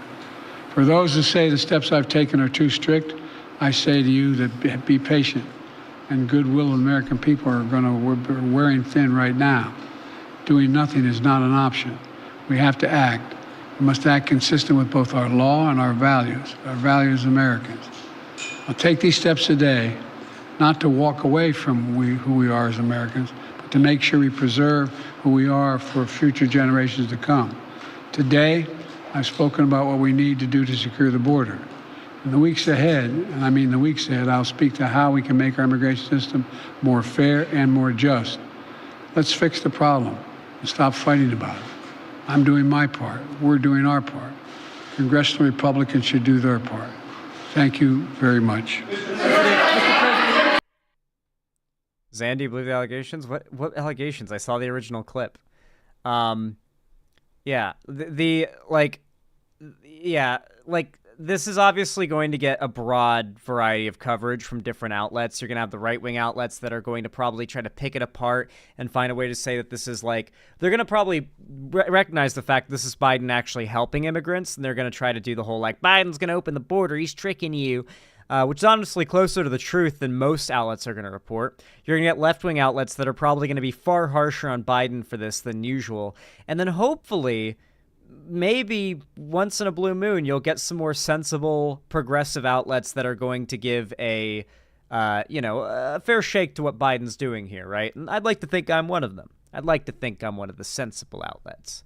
Regardless, though, I appreciate you guys watching. If you enjoyed, consider dropping a like, subbing, donating, gifting a sub. Financial or non-financial, your support really does go a long way, no matter when, where, or what you're watching. And of course, don't forget to follow my social medias, linked down below in the description. You can also support me financially through YouTube, Twitch, Streamlabs, StreamElements, or Patreon, or buying merch to the Streamlabs link down below. And don't forget to join my fan Discord, linked in the description as well, which is the main hub of my community, where I do fan events, I do call-in streams, and I also do gaming events and watch parties. I also announce all my uploads and streams too, so don't forget to join and turn on notifications so you don't miss a thing. Hope to see you guys there, and I hope you enjoyed. How do you guys like that segment? I feel like it came out pretty good. You guys argue about the most cringe shit while I'm doing my segments. Urgh. You don't have to ban Hey Nah, but I would recommend just like a little mute for a little while, I guess. Thanks for the stream, Zan. You make me feel less doomer while not sugarcoating stuff. Aw, thank you. Yeah, the right's already getting angry. Why was I muted, lol? I don't know. Though it won't stop the right saying Biden is not all there in the head, but ignore Trump's downward spiral. Yeah, the fact that Biden has a lot of mush mouth when he talks is probably going to contribute to that claim. That's what I imagine. All right, let me read up donos, then I'm going to wrap up stream because it is getting a little late, and I want to get a bit of an early start tomorrow so I can stream earlier tomorrow. I hope to see you guys tomorrow as well, by the way. Werewolf Jester, thank you for the tier 2 sub. I assume it's a 1-monther. Thank you so much. I appreciate the $10. It really helps a lot and means a lot. Thank you. I'll update the dono goal right away so you guys can see how your kind generosity looks on screen. And then, of course, said sub. Yippee! Yippee indeed. Thank you so much, Werewolf Jester. I appreciate it. No, it's mostly just about starting drama, Hikari. Like, I didn't do the muting. It's just like mods might mute you or ban you if you're like getting really argumentative and you know, getting into drama. It's not related to anything with me in chat. So, not mad at you or anything. It's just the mods can get a little overzealous. It might happen. You're not in trouble, don't worry. Did you hear that Steve Bannon got sent to prison for contempt of Congress charges? Jesus Christ, I gotta cover that then. Lordy, lordy. Well, that's it for today, everybody. I really appreciate you guys all watching. You guys have been overwhelmingly kind and amazing. Thank you, as always. I really do hope to see you guys tomorrow in my stream. I hope you guys join the Discord, and I really appreciate your support, as always. And, of course, the kind words and you guys hanging out in chat, even the lurkers that have just been sitting around watching. I appreciate all of you. As always, thank you all so much for watching. I really do appreciate it. Have a good one, everybody. Love y'all. Bye-bye. Doo-doo fart.